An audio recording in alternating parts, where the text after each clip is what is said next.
Hi everyone, welcome back. If you're seeking calm, deep rest, and peaceful sleep, you're in the right place. Let's begin.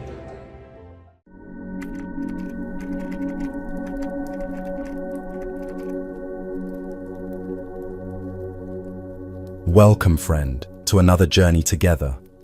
We're so glad to have you here. Tonight, you will uncover life-changing Zen wisdom that has the power to set you completely free from the mental patterns that keep you trapped in endless loops of worry and restlessness. If you'd like, feel free to share what time it is and where you're listening from. I'm going to share with you a collection of extraordinary Buddhist stories that contain the hidden keys to true liberation. Each tale holds ancient secrets about breaking free from the chains of overthinking, the prison of perfectionism, and the exhausting cycle of always wanting more. These profound teachings have transformed countless lives across centuries, offering genuine freedom from the mental suffering that keeps so many of us awake at night. These aren't just stories, but carefully preserved wisdom from masters who discovered something beautiful, that the freedom you're seeking isn't found by changing your external world, but by transforming your relationship with your internal one. As Buddha taught, three things cannot be long hidden: the sun, the moon, and the truth. Tonight, you'll discover truths about your own mind that can change everything. As we move through these remarkable tales together, you'll feel something powerful beginning to shift within you. The tight grip of mental tension will start to release. The constant need to control and fix will begin to dissolve. You'll find yourself naturally settling into a state of deep understanding and genuine rest, the kind that comes from finally being free. So let yourself sink in completely now. Allow your body to be fully supported. Take one deep breath with me, and as you release it, know that you're about to receive teachings that hold the power to set you free from patterns that have held you captive for far too long. Let us explore a story about the liberation found in losing what we think defines us. In ancient China, there lived a Zen master named Jikaku, who had spent 40 years in deep meditation and study. His reputation for wisdom spread across many provinces, and students traveled great distances through mountain passes and river valleys to learn from him. The monastery where he taught was renowned throughout the land, its gardens meticulously maintained, its halls filled with the soft murmur of contemplation. One morning, Jikaku woke up and could not remember his own name. He sat quietly for hours on his meditation cushion, searching his mind with growing bewilderment, but found only emptiness where his identity once lived. The weight of his reputation, his years of study, his accumulated knowledge, all of it seemed to have vanished like morning mist. Panicking, he called his senior disciple, a man who had served him faithfully for many years. "I have lost myself," Jikaku confessed, his voice trembling. "I cannot remember who I am. The great teacher Jikaku seems to have disappeared entirely." The disciple looked into his master's confused eyes and smiled with deep understanding. He bowed deeply, lower than he had ever bowed before. "Master, this is wonderful news. Today, you can finally begin to teach."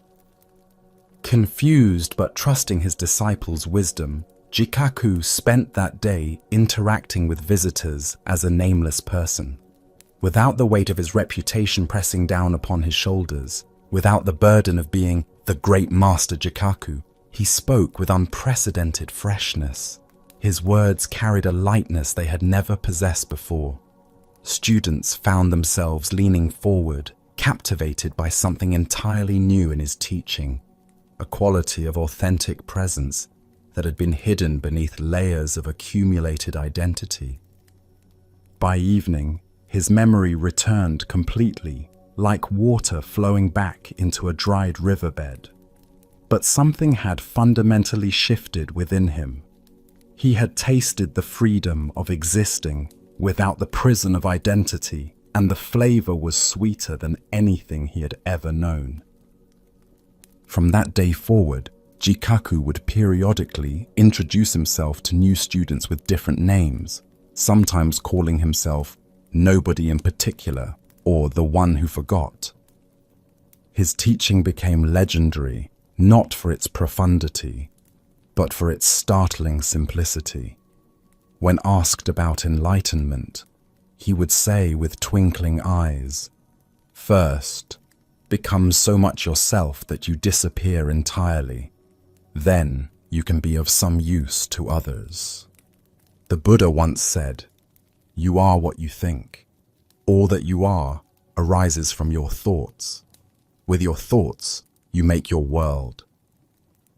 What emerges from this story is a profound understanding of how our attachment to identity creates suffering. We spend our lives constructing elaborate self-concepts, our roles, achievements, reputations, and stories about who we are, then exhaust ourselves defending and maintaining these mental constructions. Why do we cling so desperately to our sense of self? Zen Buddhism explains that the ego mind constantly seeks security through definition. We believe that if we can just establish who we are clearly enough, if we can accumulate enough accomplishments or recognition, we will finally feel safe and complete. But this very effort to solidify the self creates a prison of expectations and limitations. Consider how much mental energy you spend each day maintaining your various identities. The successful professional who must never appear incompetent, the good parent who cannot show weakness, the spiritual seeker who must seem enlightened, the helpful friend who cannot say no. Each role becomes a cage, constraining our natural responses and authentic expression. The great Zen teacher Huang Po taught, "The foolish reject what they see, not what they think. The wise reject what they think, not what they see." When Jikaku lost his name, he gained direct access to his original nature, the awareness that exists before all labels and concepts. This is what Zen calls our original face, the essential being that needs no definition or achievement to be complete. In our modern world, we are constantly being asked to define ourselves. Social media profiles, job interviews, dating apps, networking events, all require us to package our identity into digestible categories. But notice what happens when you try to relax this constant self-definition. Perhaps in moments of deep absorption in nature, creative work, or intimate conversation, the sense of being a separate self temporarily dissolves. In these moments, life flows more naturally, spontaneously, joyfully. The Buddha understood that what we call self is actually a constantly changing stream of thoughts, sensations, emotions, and perceptions. There is no solid, unchanging entity at the center of this stream. Recognizing this truth doesn't diminish us. It liberates us from the exhausting project of maintaining a fixed identity. Zen Master Dogen wrote, "To study the Buddha way is to study the self. To study the self is to forget the self. To forget the self is to be actualized by myriad things. This forgetting is not unconsciousness, but a kind of awakened selflessness that allows life to express itself through us without the interference of ego-based agendas. Tonight, As you rest in the quiet darkness, can you sense the awareness that witnesses all your thoughts and experiences? This witnessing presence needs no name, no story, no accomplishments to validate its existence. It simply is, vast and peaceful and free. As the Buddha taught, in the end, just three things matter: how much you loved, how gently you lived, and how gracefully you let go of things not meant for you. Let us now turn to a tale about the futility of seeking what is already present. Young Mei had studied with her Zen teacher for 3 years in a mountain monastery surrounded by ancient pine trees and crystal clear streams. She had mastered meditation postures until she could sit motionless for hours, memorized hundreds of traditional koans until she could recite them perfectly, and followed every rule of monastic life with unwavering precision. The other students admired her discipline. The senior monks praised her dedication. Yet despite all her accomplishments, she felt no closer to understanding than when she first arrived as a confused young woman seeking answers. Finally, her frustration reached a breaking point. One autumn morning, with golden leaves falling around the temple courtyard, she approached her teacher, Master Lin, and demanded with unusual boldness, "When will I achieve enlightenment? I have done everything correctly. I have studied harder than anyone. I have followed every instruction. When will I be rewarded with the understanding I seek?" Master Lin looked at her with genuine surprise, as if she had just asked about something completely foreign. "Enlightenment? I've never heard of such a thing. What is that? Could you explain this concept to me?" Mei was stunned into silence. The question she had been certain would elicit wise guidance instead met with apparent ignorance. But you're enlightened. Everyone says so. Students come from distant provinces to study with you because of your enlightenment. You teach enlightenment. "I think there's been some misunderstanding," Master Lin replied with complete sincerity, adjusting his simple brown robes. "I just sit when I sit, walk when I walk, eat when I eat, sleep when I'm tired. Some people find this interesting to watch, but I wouldn't call it anything special. It's simply what humans do naturally." Mei felt her carefully constructed spiritual worldview beginning to crumble. Then why do I feel so lost? Why am I searching so desperately? There must be something I need to attain, some state I need to reach. "Ah," said Master Lin, his eyes brightening with interest. "Now you're asking something worth exploring. Who is this I that feels lost? Can you introduce me to her? I'd like to meet this seeker you speak of." Mei opened her mouth to answer, then stopped. She tried again to locate this I that was seeking, but it seemed to slip away like water through her fingers. Every time she attempted to pin down the seeker, it dissolved under examination. I am," she began, but each attempt felt hollow and incomplete. "The one who seeks enlightenment and the one who could become enlightened," Master Lin asked gently. "Are they the same person? Or perhaps there are two of you? I'm getting confused about how many people I'm speaking with." As Mei contemplated this seemingly simple question, something profound shifted within her consciousness. The seeker and the sought, the student and the goal, the questioner and the answer. All these apparent dualities collapsed into each other, leaving only the simple reality of sitting in a garden with her teacher, watching clouds drift across the vast autumn sky. She never stopped what might be called seeking, but was never again troubled by not finding. The search had revealed itself to be its own fulfillment, like a circle that discovers it has no beginning or end. Buddha's wisdom reminds us, what we think, we become.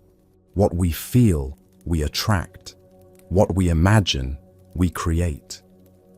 This ancient wisdom illuminates the paradox of spiritual seeking. The very act of searching for enlightenment often reinforces the illusion that we lack something essential. Why do we become trapped in endless spiritual seeking?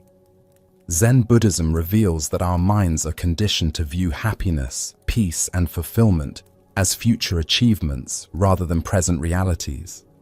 We approach our spiritual life like a business project, accumulating knowledge, techniques, and experiences, believing that enough accumulation will eventually produce the desired result. This consumer mentality toward awakening creates what Zen calls spiritual materialism, treating enlightenment as another object to be acquired rather than recognizing it as our natural state temporarily obscured by seeking itself. The irony is profound. We search everywhere for what we already are, like someone wearing glasses while frantically looking for their glasses. Consider how this pattern shows up in your daily life.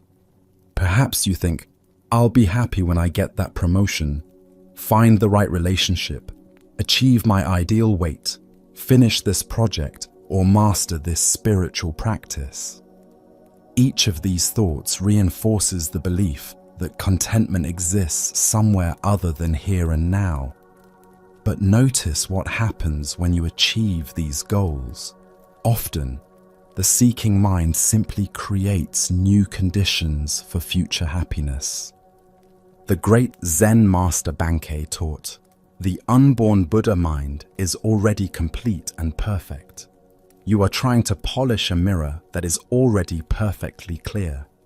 This teaching points to the fundamental misunderstanding underlying all seeking, the belief that we are broken and need fixing rather than whole, and needing only recognition of our wholeness.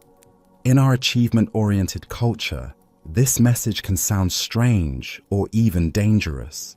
Shouldn't we strive to improve ourselves? The difference lies in the motivation. When improvement arises from a sense of inadequacy and desperate seeking, it creates suffering.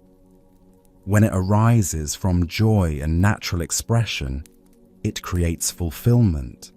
It's the difference between running away from something and dancing towards something. Zen teacher Charlotte Joko Beck observed, enlightenment is not something you achieve. It's the absence of something. All your life you have been going forward after something, pursuing some goal. Enlightenment is dropping all that. This dropping is not giving up or becoming passive. It's releasing the exhausting effort to become other than what you already are. The Buddha said, "Peace comes from within. Do not seek it without." This doesn't mean we should avoid learning, growing, or seeking to understand more deeply. Rather, it suggests that true peace is not the result of any external achievement, but the recognition of what has always been present beneath our seeking. Tonight, as you notice any restlessness or dissatisfaction arising in your mind, can you ask May's question? Who is the one that feels incomplete? Can you find this seeker, or does it dissolve under gentle investigation? As the Buddha taught, you yourself, as much as anybody in the entire universe, deserve your love and affection. Perhaps what we're truly seeking is simply the courage to accept ourselves exactly as we are, right here, right now. Our next story reveals the profound emptiness that underlies all apparent fullness. A wealthy grain merchant named Chen Lu traveled regularly between villages throughout the fertile river valleys of ancient China. His ox cart was always loaded with the finest rice and wheat, golden kernels that caught the sunlight and promised nourishment to families throughout the region. Chen Lu was known far and wide for his sharp business mind and his remarkable ability to profit from any transaction. His reputation preceded him to every market town, where merchants respected his skill and customers trusted his grain. One particularly warm day, Chen Lu encountered a peculiar sight along the dusty road between villages. A monk sat calmly by the roadside next to an empty ox cart, having arranged himself exactly as if he were conducting business. The monk had set up a small area with a worn blanket and a simple wooden bowl, appearing for all the world like any other traveling merchant. But his cart contained nothing, literally nothing but air and shadows. Chen Lu pulled his heavily loaded cart to a stop, curiosity overcoming his usual hurry to reach the next market before his competitors. "What are you selling, Venerable One?" he asked with barely concealed amusement, gesturing toward the conspicuously empty cart. "The same thing you are," replied the monk with perfect calmness, not even looking up from his meditation posture. Chen Lu burst into laughter. "Nonsense! My cart is filled to overflowing with grain, the finest rice and wheat in the province. Yours is completely empty. There's nothing there at all." The monk finally raised his eyes and gazed thoughtfully at Chen Lu's heavy, creaking cart. "Tell me, friend, what will remain of your grain in 1 year?" Chen Lu's laughter faded as he considered the question seriously. "Well, it will be eaten, I suppose. People will cook it into meals and consume it. And your profit from selling it, spent or invested in more grain to be sold and eaten in turn. And the people who eat your grain?" Chen Lu grew quiet, understanding slowly dawning like sunrise over mountains. The permanence he thought he was dealing in was revealed as a series of temporary arrangements, everything flowing through temporary forms without lasting solidity. "I sell emptiness directly," the monk continued with gentle kindness. "You sell it indirectly, dressed up in the appearance of substantial goods. But we are both in the same business, reminding people that everything passes through them without being owned. Everything they think they possess will eventually return to emptiness. The only difference is that your method involves more steps, more effort, and consequently more suffering for those who cling to the temporary appearances." Chen Lu stared at his cart full of grain, as if seeing it for the first time. The weight of it suddenly felt absurd. All this tremendous effort to move temporary forms from one place to another, like rearranging clouds in the sky. The entire enterprise of accumulation and transaction revealed itself as an elaborate dance with emptiness. "How much for a bag of your nothing?" Chen Lu asked with newfound seriousness, realizing he was in the presence of something far more valuable than grain. "For you, free of charge," the monk smiled. "You've been buying it your whole life without knowing it.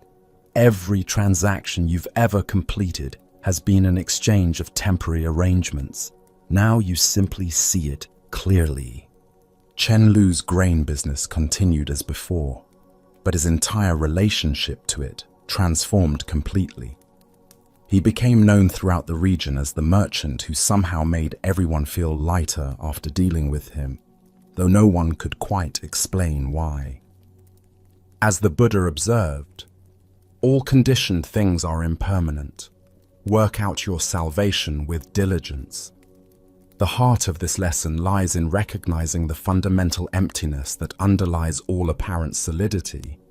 What we call things are actually processes, temporary arrangements of energy and matter that arise, persist briefly, and dissolve back into the vast emptiness from which they came.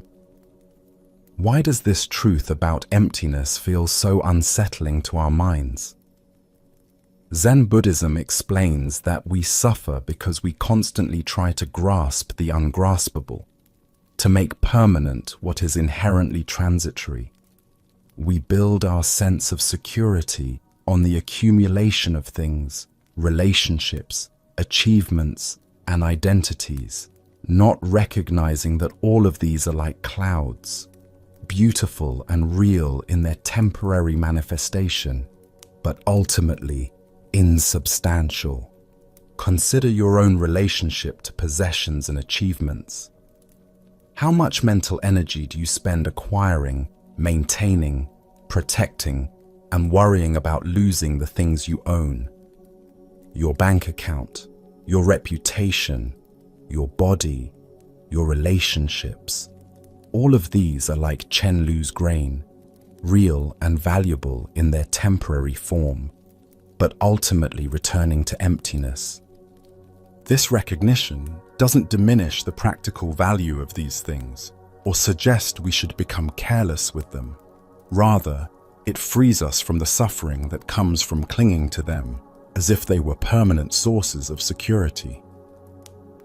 When we understand that everything is essentially on loan from the universe, we can enjoy and use what comes to us without the anxiety of permanent ownership.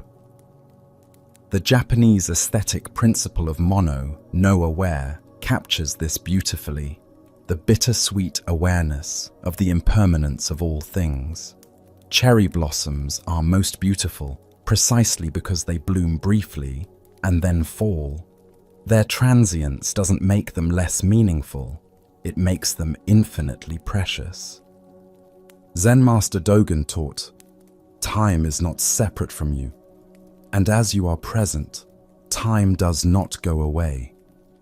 When we truly understand emptiness, we realize that the present moment is the only thing we can ever actually possess, and even that is constantly flowing and changing. This leads to a paradox. By giving up our attempt to possess anything permanently, we gain access to everything temporarily. In our consumer culture, this teaching offers profound liberation. The endless cycle of desire, acquisition, temporary satisfaction, and renewed desire reveals itself as fundamentally empty, not in a nihilistic sense, but in a liberating one.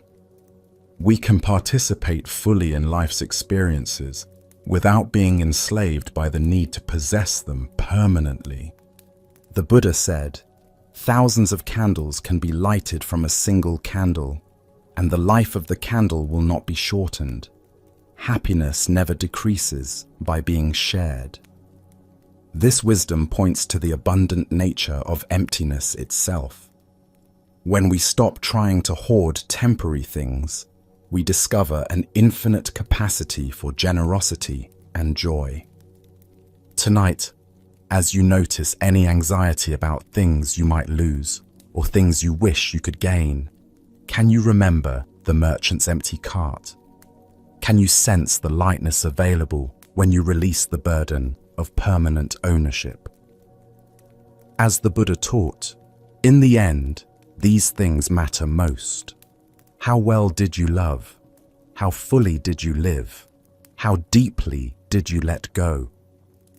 In letting go, we discover that what we thought was emptiness is actually the fullness of life itself. Now, let us explore a Zen story about the difference between copying forms and embodying essence. The ancient sutras of a remote mountain monastery had begun to fade with the passage of centuries, their delicate rice paper yellowed by time and moisture, precious black ink bleeding into ghostly grey shadows. These sacred texts contained teachings that had been carefully preserved for generations, wisdom that connected the current community of monks to an unbroken lineage stretching back to the Buddha himself. The abbot, a man who understood the weight of this responsibility, decided that new copies must be made immediately, copies that would last for centuries to come and preserve these teachings for future generations.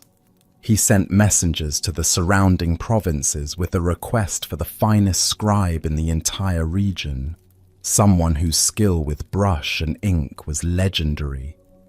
After many weeks of searching, a man named Hakun arrived at the monastery gates. He was not what the monks had expected. Rather than a young, energetic scribe with boxes of supplies, Hakun was old and deeply quiet, carrying only a small hemp satchel containing brushes worn smooth by decades of use, a simple inkstone, and a single roll of blank paper that seemed almost luminous in its purity.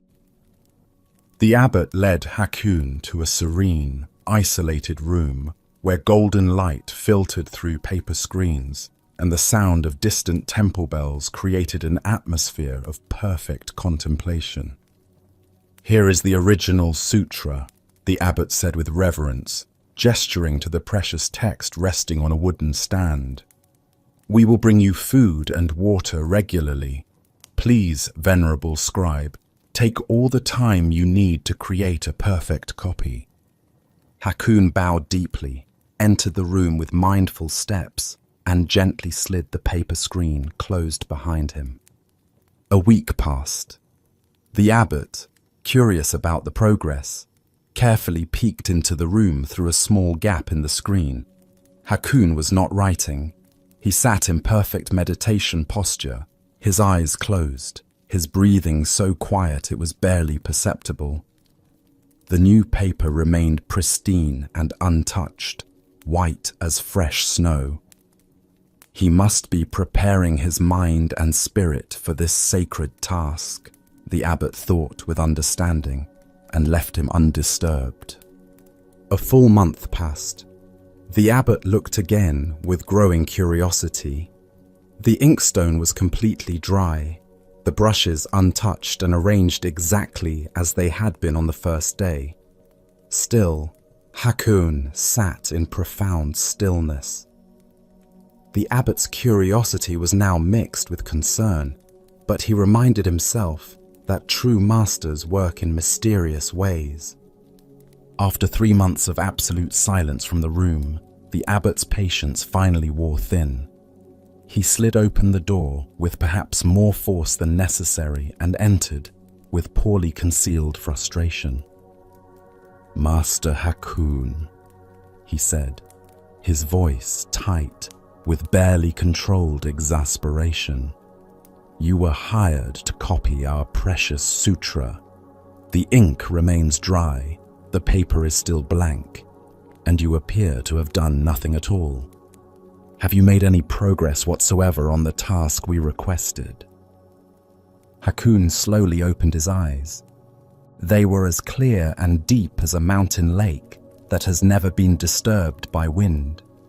He looked directly at the abbot with profound compassion, then turned his gaze to the old faded sutra resting on its wooden stand. "Venerable abbot," Hakun said, his voice carrying the quality of wind through pine trees. "The words written on that paper are like a finger pointing at the moon. For these 3 months, I have been looking directly at the moon itself. To copy the finger would be simple work for any clerk with basic skills. But my task, the task you truly need completed, was to ensure that the moon itself was fully seen and completely understood." He rose slowly from his meditation cushion and gestured with infinite gentleness to the seemingly empty room. "The truest sutra cannot be written with brush and ink. It is inscribed in the silence that fills this space. It lives in the light filtering through these screens. It breathes in the mind that has become empty of all striving and grasping.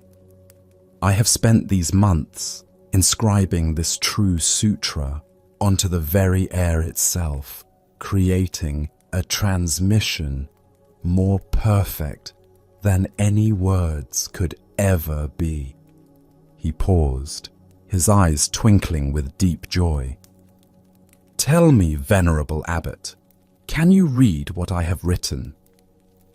The abbot stood in stunned silence, suddenly realizing that Hakuun had not been idle for a single moment. He had been creating the most perfect copy imaginable, not a reproduction of symbols, but a living embodiment of the very emptiness and presence that all the written words were pointing toward. Buddha's wisdom reminds us, do not believe in anything simply because you have heard it. But when you observe and analyze and find that anything agrees with reason and is conducive to the good and benefit of one and all, then accept it and live up to it. This ancient wisdom illuminates our tendency to mistake the map for the territory, the description for the reality it describes. Why do we so often confuse form with essence? Zen Buddhism reveals that our minds naturally grasp onto concrete representations because they feel safer and more manageable than direct experience. Written teachings, rituals, techniques, and spiritual concepts give us something solid to hold on to in a world that is fundamentally fluid and mysterious. But this very grasping can prevent us from accessing the living reality that these forms are meant to transmit. Consider how this pattern manifests in your own spiritual or creative pursuits. Perhaps you collect books about meditation rather than sitting quietly. Maybe you learn about love through reading rather than opening your heart to those around you. Or you study techniques for happiness instead of simply noticing the joy that arises naturally in moments of presence. Each of these approaches has value, but they become obstacles when we mistake information for transformation. The great Zen teacher Huang Po taught, "The foolish reject what they see, not what they think. The wise reject what they think, not what they see." Hakuun embodied this wisdom by rejecting the thought, "I must copy these words," in favor of seeing directly what the words were pointing toward. He understood that the highest teaching is not contained in concepts, but in the very awareness that perceives all concepts. In our information-saturated culture, this lesson feels particularly relevant. We have unprecedented access to spiritual teachings, psychological insights, and wisdom traditions from around the world. But information without integration creates what might be called spiritual indigestion, a bloated sense of knowing that actually distances us from direct understanding. The Buddha said, "All things arise and pass away. Be diligent in your practice." This diligence is not the accumulation of more knowledge or the perfection of techniques. True spiritual diligence lies in our willingness to sit in the silence between words, to rest in the space between thoughts, to abide in the awareness that witnesses all experiences without being captured by any of them. Zen Master Bankei expressed this beautifully. The unborn Buddha mind is already perfectly clear and pure. You are trying to polish a mirror that is already flawless. The true teaching is not something we need to acquire from outside ourselves. It is the recognition of what has always been present, the clear, aware emptiness in which all experiences arise and pass away. Tonight, as you encounter the inevitable stream of thoughts, plans, and memories that fill the mind, Can you sense the vast silence in which they appear? This silence is not empty in a vacant way. It is vibrantly alive with potential, pregnant with understanding that needs no words.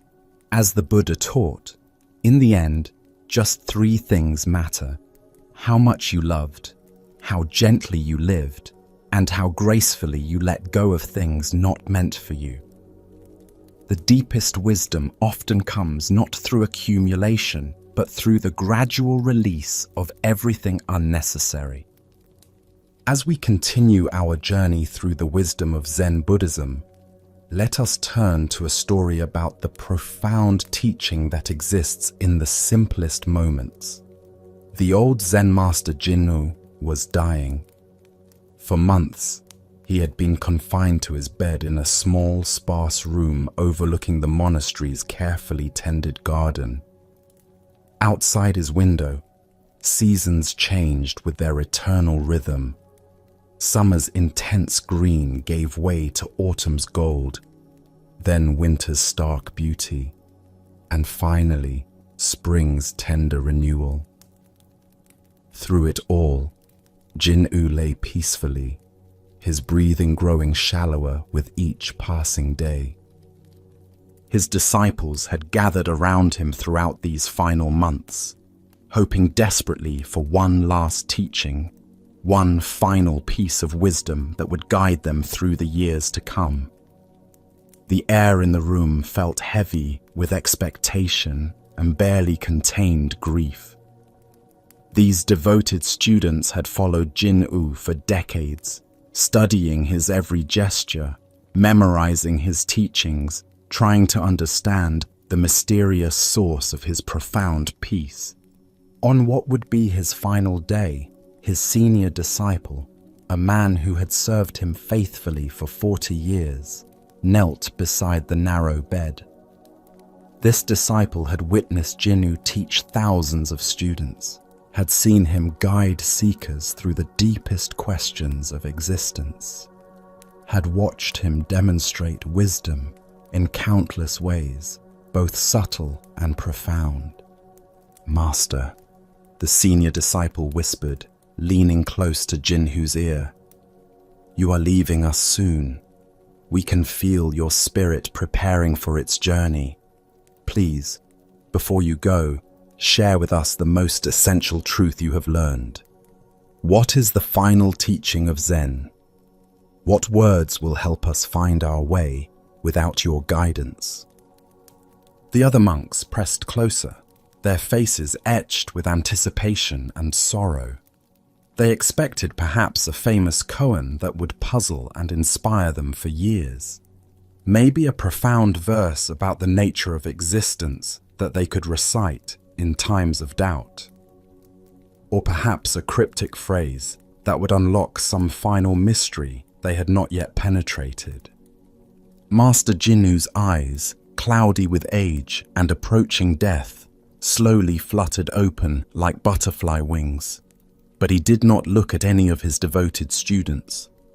His weathered face turned toward the open window, and his nostrils flared slightly as he drew in the deepest breath his weakened lungs could manage. A faint smile touched his lips, as gentle as morning light on still water. He turned his head just slightly toward his students, and when he spoke, his voice was barely audible, like leaves rustling in a distant breeze. "Do you smell?" he whispered with his final breath. "The rain coming." And then his eyes closed forever, his spirit dissolving back into the vast mystery from which all life emerges. The monks sat in stunned silence. The smell of rain? After all their years of deep study and spiritual discipline, this was the ultimate teaching? Some felt disappointed, others confused, a few even slightly betrayed. But the senior disciple remained kneeling beside his master's still form. Something in the simplicity of those final words called to him with unmistakable authority. Slowly, he closed his own eyes and breathed in deeply, just as Jinnu had done, and suddenly he sensed it. The faint, earthy fragrance of ozone and moist dust that appears in the air just before a storm arrives. The entire world outside the room, a world they had completely forgotten in their grief and desperate seeking for profound teachings. In that moment of simple sensory awareness, the deepest understanding dawned. The final teaching was not a concept to be memorized or analyzed. It was an invitation to be fully present to the immediate, unfiltered reality of this very moment. To abandon the endless search for ultimate answers and simply awaken to the miracle of direct experience that is always available. A few moments later, the first drops of rain began to fall on the temple roof with soft, rhythmic music that seemed to confirm the master's final gift. The Buddha taught, "The past is gone, the future is not yet here, and if we do not go back to ourselves in the present moment, we cannot be in touch with life." Here we discover the ultimate simplicity that underlies all spiritual seeking. The recognition that wisdom is not found in complex teachings, but in the immediate intimacy with whatever is arising right now. Why do we overlook the profound teachings available in simple sensory experience? Zen Buddhism explains that our minds are addicted to complexity and constantly seeking something more dramatic or significant than what is actually present.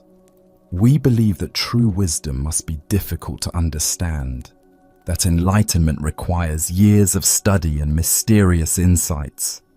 But the deepest teachings often come disguised as ordinary moments that we dismiss as insignificant. Think about your own relationship to the present moment. How often do you notice the quality of light in your room, the sounds surrounding you right now, the sensations in your body, or the rhythm of your breathing? These simple experiences are constantly offering teachings about impermanence, interconnection, and the miraculous nature of existence. But we miss them while searching for something more exotic or profound. The smell of rain represents all the subtle invitations to presence that life offers us continuously. The warmth of sunlight on your skin, the taste of water when you're truly thirsty, the sound of wind in trees, the feeling of your feet touching the ground. These experiences don't require interpretation or analysis. They simply ask us to be fully here with what is happening. Zen teacher Thich Nhat Hanh wrote, "The present moment is the only time over which we have dominion." When Jinnu directed his students' attention to the approaching rain, he was pointing them toward their own capacity for immediate, direct awareness. This awareness doesn't need to be developed or improved. It simply needs to be recognized and trusted. In our achievement-oriented culture, this teaching can feel almost too simple to be valuable. We're conditioned to believe that anything worthwhile requires effort, complexity, and time to develop. But the deepest spiritual truths are often hidden in plain sight, available through the simple act of paying attention to what is already here. The Buddha said, "If you want others to be happy, practice compassion. If you want to be happy, practice compassion." This happiness is not found in future attainments, but in the compassionate attention we bring to each moment of our experience. When we truly smell the rain, see the light, feel our breath, we touch something that needs no improvement or explanation. Tonight, as you prepare for sleep, can you follow Jinnu's final teaching? Perhaps notice the weight of your body against the bed, the temperature of the air on your skin, or the sounds that surround you in the darkness. These simple experiences are offering the same profound teaching that took Jinnu 40 years to fully embody. The recognition that this moment, exactly as it is, contains everything we have ever been seeking. As the Buddha taught, peace comes from within. Do not seek it without. The rain is always coming if we have eyes to see and noses to smell. As we continue our journey through the wisdom of Zen Buddhism, we encounter a teaching about the futility of comparison and the trap of spiritual pride. This is shame on you. In the quiet corridors of a mountain monastery, an aging Zen master sat facing a monk who had come seeking guidance about his spiritual progress. The temple bells had just finished their evening call to meditation, and golden light filtered through the paper screens, casting gentle shadows on the worn wooden floors. The master, with eyes that had seen many seasons of seeking, looked at the earnest young monk before him. "How old are you?" the master inquired, his voice carrying the weight of decades spent in contemplation. 31, the monk replied, straightening his posture with a hint of pride in his maturity. The master's response came swiftly, like the crack of bamboo in winter wind. At 29, the Buddha had already realized enlightenment, and here you are, showing the same old face. The monk felt the sting of these words, but gathered his courage. Perhaps this elderly teacher was also caught in the trap of comparison. "How old is your reverence?" he asked, turning the question back upon his teacher. "Over 80, the master replied simply. Without hesitation, the monk seized his opportunity. "Shame on you," he declared, his voice echoing through the meditation hall. The master, far from being offended, broke into a gentle smile and made a low, respectful bow to his student. In that moment, both teacher and student had found something more valuable than any answer. They had discovered the absurdity of spiritual comparison itself. Buddha's wisdom reminds us, comparison is the thief of joy. This ancient wisdom illuminates how the mind's habit of measuring spiritual progress against others creates suffering rather than awakening. When we examine our own spiritual journey, how much energy do we waste comparing our inner development to others? This pattern reveals itself in countless ways throughout our practice and daily life. We measure our meditation sessions against what we imagine others achieve. We compare our emotional reactions to the seemingly peaceful demeanor of fellow practitioners. We evaluate our understanding of teachings against the articulate expressions of others. This tendency towards spiritual comparison often stems from what Zen calls merit-seeking mind, the ego's attempt to quantify and rank experiences that are fundamentally beyond measurement. The awakened heart cannot be captured by numbers, ages, or achievements. It exists in a realm where 31 and 81 are equally distant from true understanding. We can observe this pattern in our modern spiritual communities. Social media feeds filled with inspiring quotes and serene selfies from meditation retreats. The subtle competition over who has studied with which teachers, attended which workshops, or achieved which insights. The unconscious ranking of practices, traditions, and levels of supposed advancement. Zen Master Bankei taught, if you think you're enlightened, you're probably not. If you think you're not enlightened, you're probably not. The real question is, what are you doing right now? This wisdom points us beyond the entire framework of spiritual comparison towards simple, direct presence. The monk's bold response, Shame on you. And the master's humble bow revealed the ultimate teaching. When we step outside the competitive mind, we discover that every moment of genuine practice is complete in itself. The seeking mind that compares and measures dissolves into the immediate reality of this breath, this heartbeat, this awareness that needs no validation. Additionally, our minds tend to create elaborate stories about where we should be based on external markers. If we've been meditating for 5 years, we should be calmer.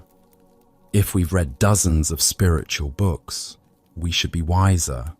If we're older, we should be more realized. These shoulds create a constant sense of spiritual inadequacy that becomes another form of suffering.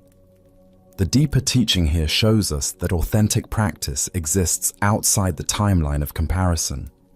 A moment of genuine presence at 31 contains the same infinite potential as a moment of genuine presence at 81. Age, experience, and accumulated knowledge are simply the stage upon which awareness plays. They are not the awareness itself. Tonight, as you notice your mind comparing your spiritual progress to others, can you catch these thoughts with the same gentle humor demonstrated by both the monk and master in this story? Can you bow to the absurdity of spiritual competition and return to the simple practice of being present to what is actually here now? As the Buddha taught, do not believe in anything simply because you have heard it. Do not believe in traditions because they have been handed down for generations. Believe only after direct observation and analysis, when it leads to the good and benefit of one and all. The only authentic measure of spiritual development is whether our understanding leads to greater compassion, wisdom, and peace, qualities that cannot be compared or ranked. As we continue on our journey, we encounter a teaching about the playful nature of wisdom and how authentic spiritual confidence reveals itself through humor rather than solemnity. This is one ghost scaring another. On a moonlit evening when shadows dance between the pine trees near Master Sengai's temple, a mischievous samurai was making his way home through the grove. As he walked along the familiar path, he noticed a figure seated in perfect stillness on a large rock beneath one of the ancient pines. Even in the dim light, the silhouette was unmistakable. Master Sengai sat in deep meditation, his posture so motionless and composed that he looked exactly like the legendary Bodhidharma, the founder of Zen Buddhism. The samurai paused, studying the scene with growing curiosity. The next evening, passing through the same grove at twilight, he discovered the master in the identical position, seated on the same rock in profound contemplation. This routine continued for several nights, and the samurai's interest transformed into a mischievous challenge. People say that despite being such a small man, Master Sengai has tremendous courage. The samurai mused to himself with a grin. Well, this looks like the perfect opportunity to test that reputation. The following day, the samurai arrived at the grove early and concealed himself in the branches of a pine tree directly above the rock where Sengai conducted his evening meditation. As darkness fell and the master settled into his usual seated position, the hidden samurai waited for the perfect moment to spring his surprise. Once Sengai appeared deeply absorbed in meditation, the samurai reached down from his perch and grabbed the master's head with both hands. He expected immediate alarm, perhaps a startled cry or frantic struggle. Instead, Master Sengai continued meditating with the same unperturbed stillness, as motionless as a stone Buddha, showing no reaction whatsoever to this unexpected intrusion. Surprised by this lack of response, the samurai tried escalating his prank. "I'm going to get you. he bellowed in his most threatening voice, expecting this dramatic announcement to shatter the master's composure. But this tactic proved equally ineffective. Sengai remained in perfect equanimity, neither flinching nor acknowledging the disturbance, maintaining his meditative posture with unchanged tranquility. Finally feeling ashamed of his childish behavior and impressed by the master's unshakable peace, the samurai quietly climbed down from the tree and slipped away into the night, his prank having backfired completely. The following morning, curious about the master's experience and perhaps wanting to confess his misbehavior, the samurai went to visit Sengai at the temple. The instant he stepped through the entrance, before he could speak a single word, the master shouted from behind a half-open paper screen, "Aha! The ghost!" The samurai jumped backward in shock, instinctively reaching for his sword. "What?" he exclaimed, his warrior reflexes activated by the unexpected confrontation. Master Sengai nearly collapsed with laughter at the samurai's startled reaction. "It's bad business," the master remarked through his mirth, "when one ghost is scaring another." The Buddha once said, "A disciplined mind brings happiness." The deeper teaching here shows us how true equanimity expresses itself, not through rigid seriousness, but through the kind of inner freedom that allows for spontaneous humor and playful wisdom. This ancient wisdom illuminates the difference between authentic spiritual confidence and the heavy, solemn persona many people adopt when they think they're being spiritual. Master Sengai's complete calmness during the samurai's prank wasn't the result of suppressing his natural responses. It emerged from such deep inner stillness that external disturbances simply couldn't penetrate his awareness. But notice what happened the next day. The master didn't maintain a consistently serious demeanor or pretend the incident never occurred. Instead, he responded with perfect timing and delightful humor, turning the tables on his would-be prankster in a way that revealed the playful nature of true wisdom. Why do we so often assume that spiritual development requires us to become humorless or overly serious? This misconception stems from confusing genuine equanimity with emotional suppression. Real inner peace doesn't eliminate our capacity for joy, surprise, or playfulness. It provides a stable foundation from which these qualities can express themselves more authentically. The samurai's attempt to frighten the master backfired because it was based on a fundamental misunderstanding of what creates fear. He assumed that surprise attacks and threatening declarations would disturb someone's peace. But Master Sengai's tranquility wasn't dependent on external circumstances remaining predictable or comfortable. This teaching reveals something important about the nature of spiritual tests and challenges. We often imagine that our practice should make us invulnerable to surprise or difficulty, but true practice makes us responsive rather than reactive. The master wasn't unmoved by the samurai's prank. He was unmoved by the fear and reactivity that the samurai expected it to provoke. We can observe similar dynamics in our own responses to unexpected challenges. When someone tries to provoke us, do we react with the emotional charge they're seeking? Or can we maintain our inner equilibrium while choosing how to respond? The difference between these approaches determines whether we remain centered in our own wisdom or get pulled into someone else's drama. Zen practice cultivates what might be called responsive freedom, the ability to remain centered while still engaging fully with whatever life presents. This isn't emotional numbness or detachment, but rather a quality of awareness that can appreciate humor, surprise, and even mischief without being destabilized by them. Additionally, our minds tend to create false dichotomies between being serious about spiritual practice and maintaining a sense of playfulness about life. Master Sengai's story demonstrates that the deepest wisdom often expresses itself through lightness rather than gravity. through humor rather than solemnity. The master's final comment, "It's bad business when one ghost is scaring another," reveals another layer of teaching. He recognized that both he and the samurai were playing roles, adopting personas that weren't their essential nature. The samurai was playing the ghost of a threatening prankster, while he had momentarily become the ghost of a startled victim. True wisdom sees through these costume dramas to the shared humanity beneath. This story also points us toward understanding the power of timing in all our interactions.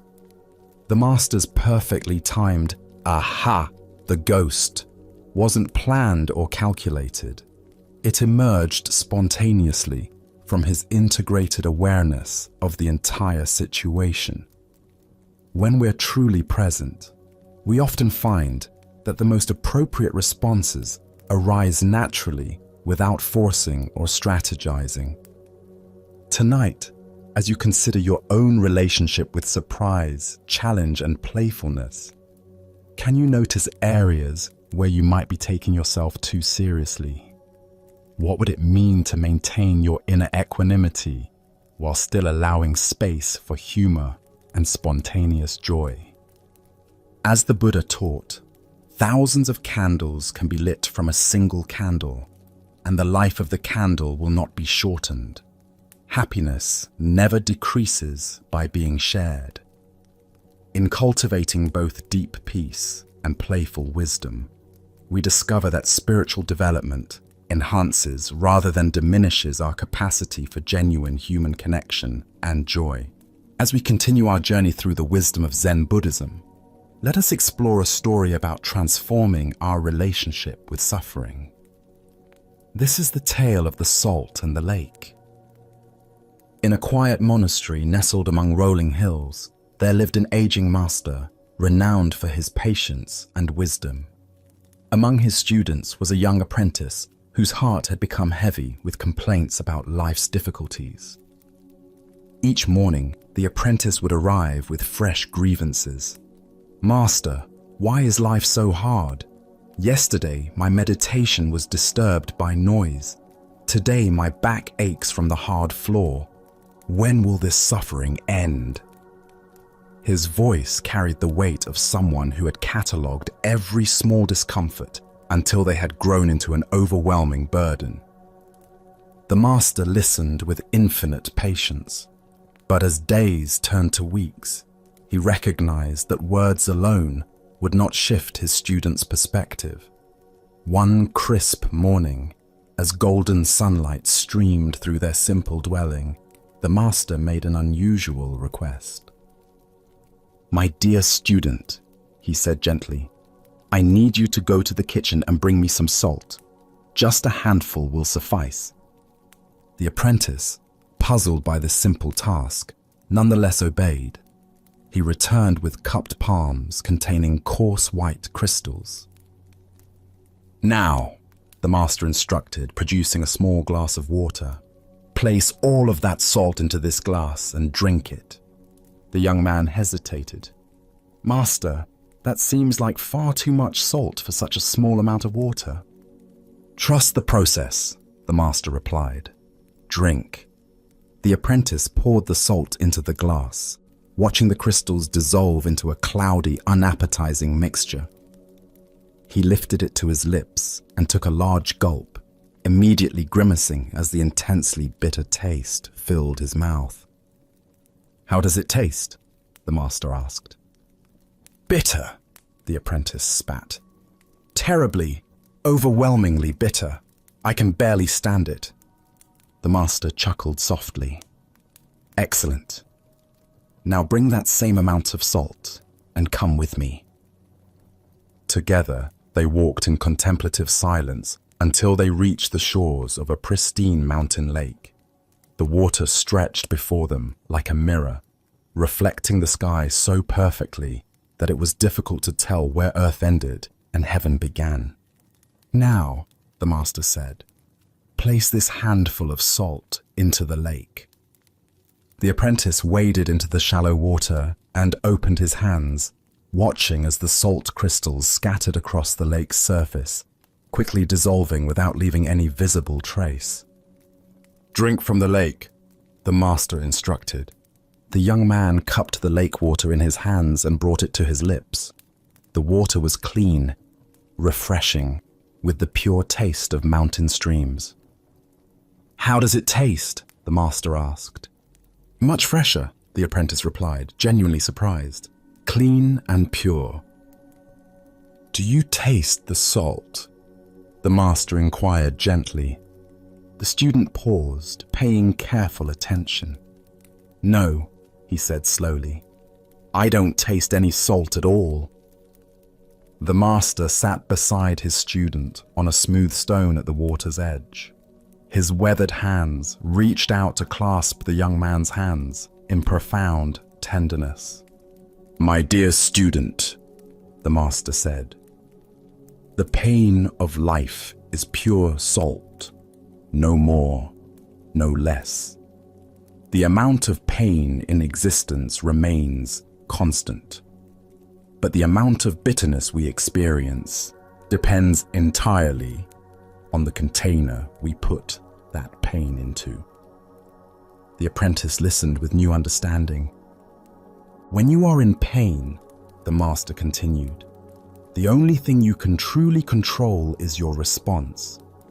You can choose to be a small glass where every grain of salt overwhelms your senses, or you can choose to enlarge your sense of things to become like this vast lake where the same salt dissolves harmlessly into something much greater." The master paused. "Stop being a glass, my friend. Become a lake." The Buddha once said, "Pain is certain, suffering is optional." This fundamental teaching reveals the heart of our relationship with difficulty. We cannot eliminate the challenges woven into human existence, but we have tremendous power over how that pain affects us. What emerges from this story is understanding about consciousness itself. Our awareness is not fixed in size.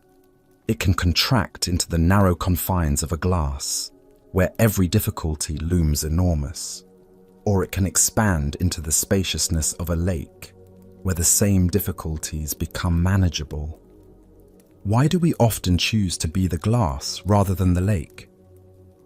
First is our tendency toward pain myopia, becoming so focused on discomfort that it fills our entire awareness.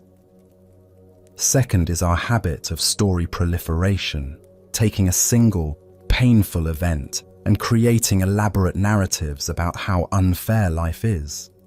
Third is the comparing mind, measuring our pain against an imaginary standard of how life should be. The lake perspective doesn't minimize genuine pain or suggest passivity. Rather, it offers a skillful way of relating to inevitable challenges that doesn't compound them with unnecessary suffering. From lake consciousness, we can respond to problems more creatively because we're not overwhelmed.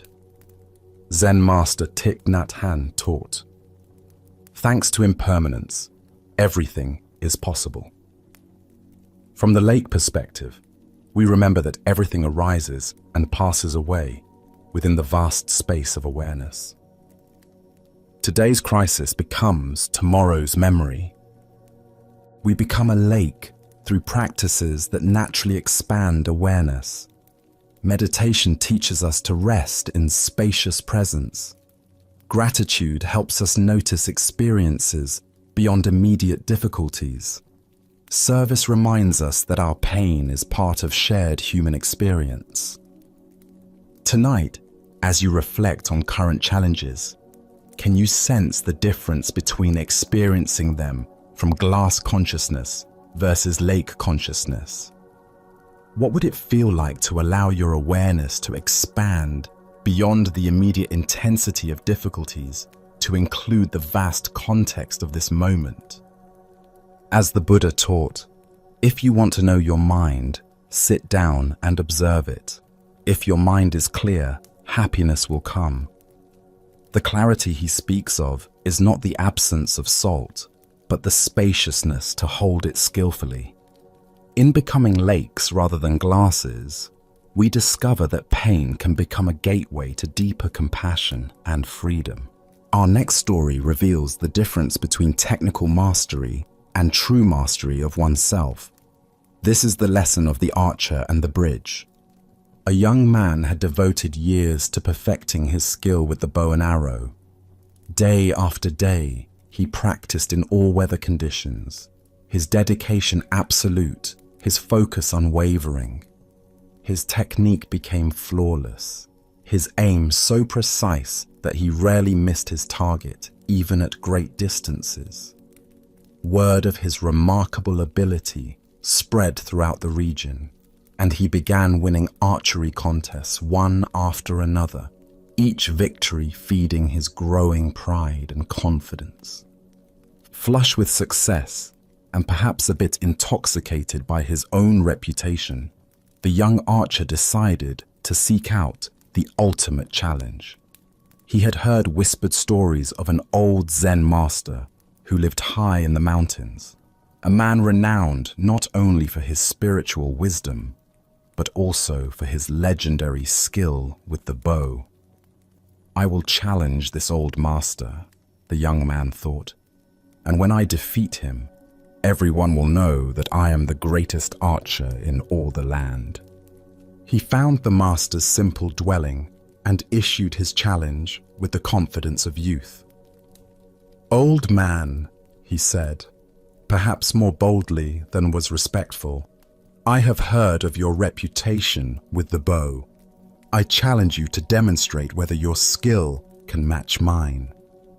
The master, ancient eyes twinkling with quiet amusement, simply nodded his acceptance. The young archer immediately set up his demonstration. He selected a target at a considerable distance, drew his bow with practiced precision, and let loose his arrow.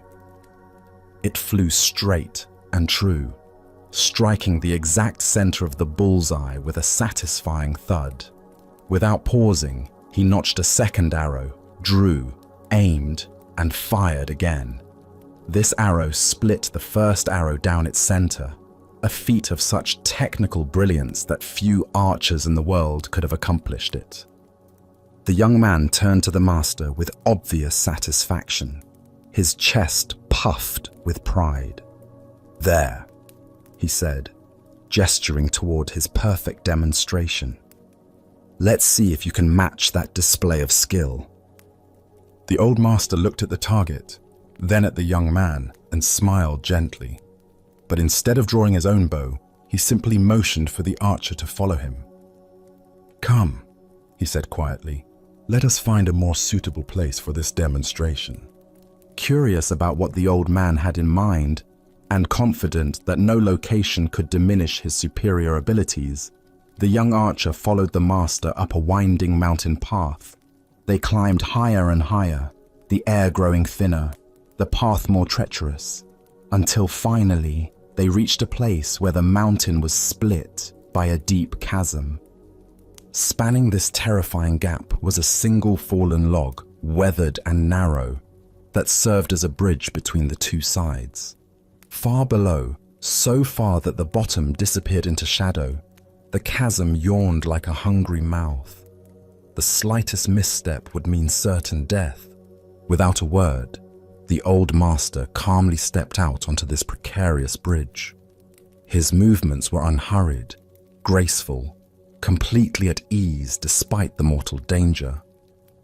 When he reached the center of the log, where it sagged slightly and swayed with his weight, he paused and turned to face a distant tree on the far side of the chasm. Drawing his bow with the same casual precision he might use in his own garden, the master took aim and released his arrow. It flew across the void and struck the distant tree with a clean, direct hit. Not necessarily more accurate than the young man's shots, but accomplished under conditions that would challenge even the most seasoned warrior. The master then gracefully stepped back onto solid ground and gestured toward the log bridge. "Now it is your turn," he said simply. The young archer approached the edge of the chasm and looked down into the seemingly bottomless abyss. His mouth went dry, his palms began to sweat, and his legs trembled beneath him. The very thought of stepping onto that narrow, unstable bridge filled him with paralyzing terror. The technical skill that had made him so confident suddenly seemed irrelevant in the face of this primal fear. He tried to force himself forward, but his body refused to obey. His hands shook so violently that he couldn't even grip his bow properly, much less aim with any precision. The steady breathing and focused concentration that had served him so well in controlled conditions completely abandoned him. The master watched this struggle with compassionate understanding. "You have developed great skill with your bow," he observed gently, "but you have little skill with the mind that lets loose the shot." As the Buddha taught, the mind is everything. What you think, you become. This ancient wisdom illuminates the difference between mastery of technique and mastery of the mind that employs the technique. Why do we so often mistake technical proficiency for true mastery? Zen Buddhism points to our tendency to focus on external accomplishments while neglecting the inner development that makes those accomplishments meaningful. We perfect our skills in controlled environments, but discover our limitations when facing uncertainty, danger, or genuine challenge. The young archer had indeed achieved remarkable technical skill, but only under ideal conditions. When his environment changed, when fear entered the equation, when the stakes became real, when his sense of safety was threatened, his carefully cultivated abilities disappeared entirely. His mastery was revealed to be shallow, dependent on external circumstances rather than inner stability. Consider your own areas of expertise. How does your competence hold up under pressure? When faced with genuine stakes, unfamiliar circumstances, or emotional challenges, do your skills remain intact, or do they crumble like the young archer's confidence on the bridge? In Zen practice, we cultivate what might be called unshakable presence, the ability to remain centered and effective regardless of external conditions. This doesn't mean eliminating fear or challenge, but developing the inner stability that allows us to function skillfully even when afraid, uncertain, or under pressure. The master's demonstration wasn't about showing superior archery skills. It was about revealing the profound difference between skill that depends on perfect conditions and skill that emerges from inner mastery. His arrow didn't need to be more accurate than the young man's. It simply needed to be released from a place of genuine equanimity. Zen Master Bankei taught, "The unborn Buddha mind can handle any situation." This points to a quality of awareness that remains constant, whether we're shooting at safe targets or standing on precipices. It's the difference between confidence that comes from controlling our environment and confidence that comes from trusting our ability to respond wisely to whatever arises. The Buddha said, "Better than 1,000 hollow words is one word that brings peace." One arrow shot from genuine presence and inner stability has more value than 1,000 arrows shot from ego and carefully controlled conditions. True mastery reveals itself not in perfect circumstances, but in our ability to maintain our center when everything around us is uncertain. Look deeply at your own relationship to challenge and fear. Where in your life do you perform well in safe, controlled environments but struggle when stakes are raised or conditions become unpredictable? This isn't a failure. It's simply information about where your practice needs to deepen. Tonight, as you consider the various skills and competencies you've developed, can you distinguish between those that depend on perfect conditions and those that remain stable under pressure? Can you sense the difference between the confidence that comes from avoiding challenge and the confidence that comes from meeting challenge with presence. Buddha's wisdom reminds us, chaos is inherent in all compounded things. Strive on with diligence.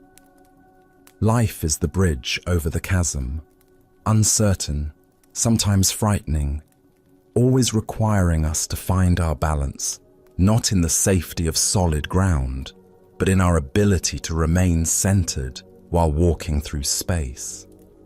True mastery isn't about perfect aim. It's about maintaining our equilibrium, no matter where we find ourselves standing. Our next story is about the natural emergence of ethics when consciousness becomes fully awake. This unfolds in a temple courtyard where a warrior seeks understanding about the nature of enlightenment. A renowned samurai approaches a Zen master with the directness characteristic of his training. His armor catches the afternoon sunlight as he bows respectfully before speaking.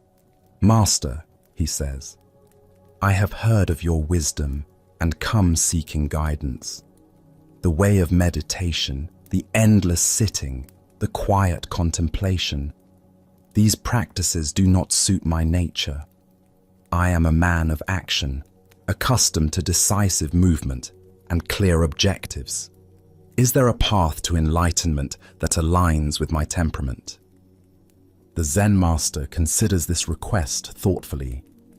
After a long pause, he asks, "Is there something you truly love doing? An activity that captures your complete attention?" The samurai's eyes light up immediately. "Yes, chess. I am passionate about the game. When I play, nothing else exists. The board becomes my entire world, and every piece movement requires total concentration." The master nods approvingly and calls for a chessboard to be brought to the courtyard. As servants arrange the pieces, the master looks around and notices an elderly groundskeeper tending nearby flowers. "You," he calls to the old man, "come here. You will play chess with our warrior friend."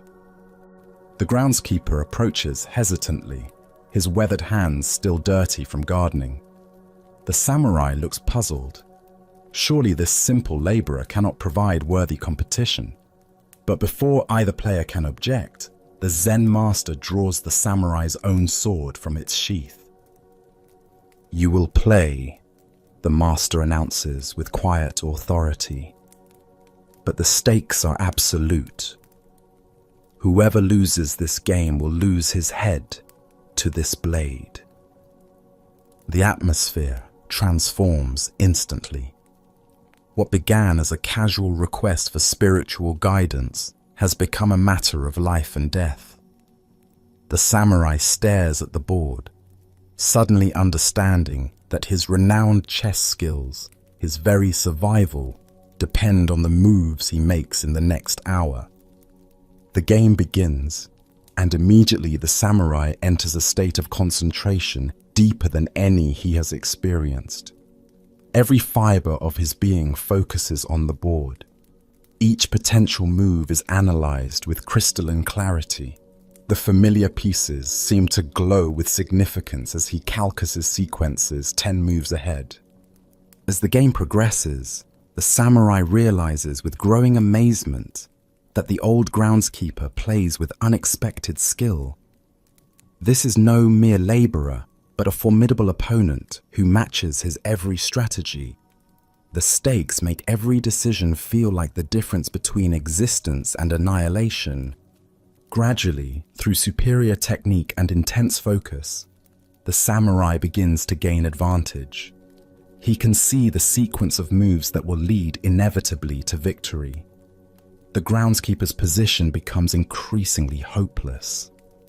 In just a few more moves, the samurai will achieve checkmate, and this kind old man will die. At the moment when victory lies within reach, the samurai looks up from the board and gazes directly into the groundskeeper's eyes. He sees no fear there, only gentle acceptance and a quality of kindness that has persisted even under the shadow of death. In that instant, something shifts in the warrior's consciousness. Despite his survival instinct, despite his training, despite having earned his victory through superior skill, the samurai finds himself unable to make the winning move. His hand hovers over the pieces, but cannot complete the sequence that would cost this innocent man his life. The Zen master, who has watched this internal struggle unfold, suddenly lifts the sword and brings it down decisively, splitting the chessboard cleanly in half, scattering pieces across the courtyard's stones. Ancient Buddhist wisdom tells us, hatred does not cease by hatred, but only by love. This is the eternal rule. This ancient wisdom illuminates the spontaneous emergence of compassion when awareness becomes complete. Why did the samurai hesitate at the moment of victory? Zen Buddhism reveals that when consciousness becomes truly present, undiluted by mental commentary or emotional reactivity, our fundamental interconnectedness becomes apparent. The artificial boundaries between self and other begin to dissolve, making genuine harm to others feel like self-injury.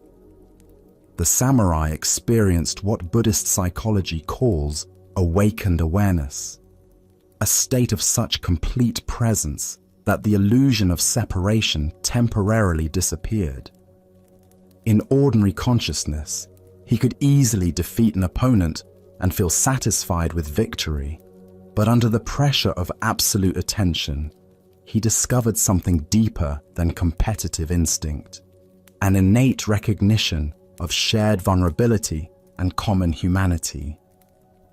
This story addresses a common question about Zen practice. Where are the moral guidelines? How do we ensure ethical behavior without detailed commandments and regulations? The answer lies in this tale's demonstration that genuine ethics arise naturally from awakened consciousness rather than imposed rules. When we are truly present, not lost in mental narratives about ourselves, not defending ego positions, not pursuing personal agendas at others' expense, we spontaneously act in harmony with life rather than opposition to it. Compassion isn't something we add to awareness.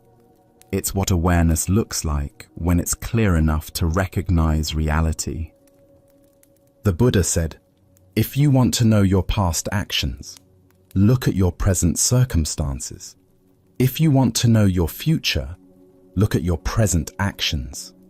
The samurai's willingness to sacrifice his survival for a stranger's life revealed what his intense practice of presence had cultivated, a capacity to respond from wisdom rather than conditioning. Consider moments in your own life when complete absorption in an activity led to unexpected insights or spontaneous kindness. Perhaps while deeply engaged in creative work, you lost track of petty concerns. Maybe during intense physical challenge, your usual mental chatter quieted and clearer perception emerged. The chess game represents any activity that demands total presence. When we bring this quality of attention to our relationships, work, and daily interactions, we often discover that the right action becomes obvious without consulting external authorities or moral frameworks. Master Bankei taught his students about acting from the unborn Buddha mind that naturally expresses itself in beneficial ways when not obscured by self-centered thinking. This isn't about forcing ourselves to be good, but about removing the barriers to our innate wisdom and compassion. The Zen master's decision to split the board, rather than let either person die, points to transcendent solutions that become visible when we move beyond dualistic thinking. Life rarely presents us with pure either-or choices. More often, presence-based awareness reveals creative alternatives that honor everyone's welfare. Tonight, as you encounter moments requiring ethical choices, can you pause long enough to access the clarity that emerges when you're truly present.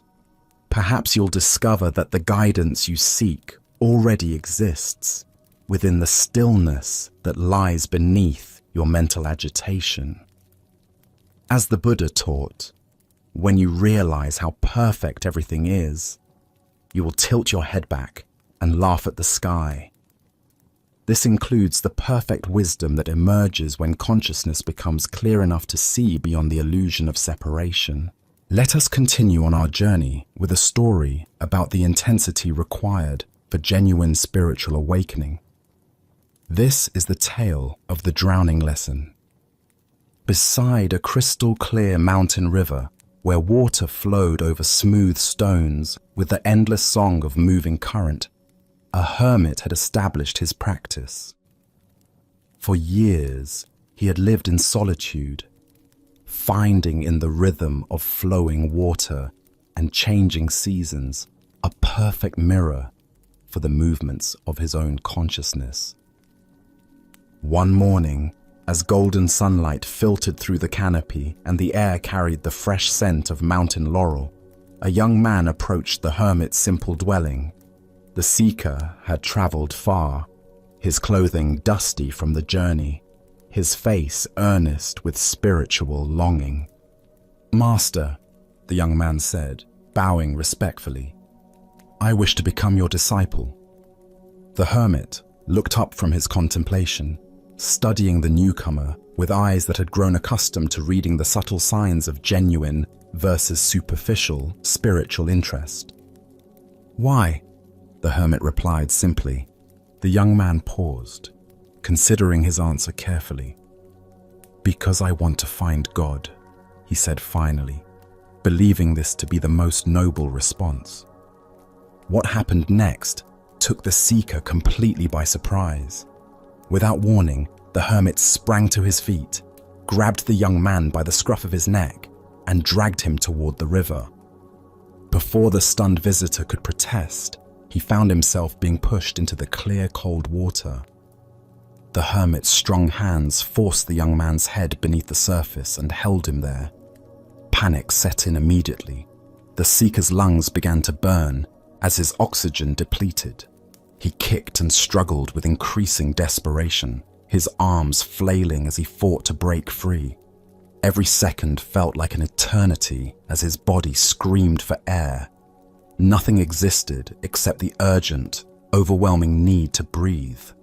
After what seemed like a lifetime but was probably only a minute, the hermit finally pulled the gasping young man up out of the water. The seeker coughed violently, water streaming from his nose and mouth as he struggled to fill his lungs with precious air. His entire body shook from cold, shock, and the aftermath of near drowning. When his breathing finally normalized, the hermit spoke again, his voice carrying a different quality, still gentle, but charged with unmistakable intensity. "Tell me," he said, watching the young man's face carefully, "what did you want most of all when you were underwater?" The answer came without hesitation, raw and honest. "Air." The hermit nodded slowly, satisfied that his lesson had found its mark. "Very well," he said. "Go home and come back to me when you want God as much as you just wanted air." Without another word, the hermit turned and walked back to his place of meditation, leaving the dripping, shaken young man to contemplate the profound teaching he had just received. Buddha's wisdom reminds us, thousands of candles can be lighted from a single candle, and the life of the candle will not be shortened. Yet this wisdom must be ignited by genuine spiritual fire, not merely intellectual interest. The hermit's dramatic teaching illuminates the difference between casual spiritual curiosity and the total commitment that authentic awakening requires. What emerges from this story is recognition that spiritual seeking demands the same intensity and urgency we naturally bring to physical survival. The young seeker thought he wanted God, but his desire was still within the realm of preference rather than necessity. He wanted spiritual awakening as an addition to life rather than as life itself. Why do we approach spiritual development with tentative commitment? First is our attachment to comfort and the familiar. Genuine transformation requires letting go of who we think we are, which the ego experiences as death. Second is our misunderstanding of what spiritual seeking entails. Popular culture presents awakening as a pleasant expansion, but traditional teachings describe it as a dismantling of illusion. Third is our tendency to compartmentalize spirituality as one area among others, rather than a complete reorientation of our relationship to existence. Consider how this plays out in contemporary seeking. We collect techniques like trophies, jumping from meditation retreats to healing workshops to consciousness conferences, accumulating experiences without allowing any single practice to fundamentally transform us. We want the insurance policy of spiritual development without paying the premium of total dedication. The drowning experience represents what mystics call the dark night of the soul, moments when our usual sources of identity and security are stripped away. In such moments, we discover what we truly value most deeply. This is the quality of desire that spiritual awakening requires. Zen teacher Charlotte Joko Beck wrote, "Practice is not about achieving some special state. Practice is about being willing to die to who you think you are."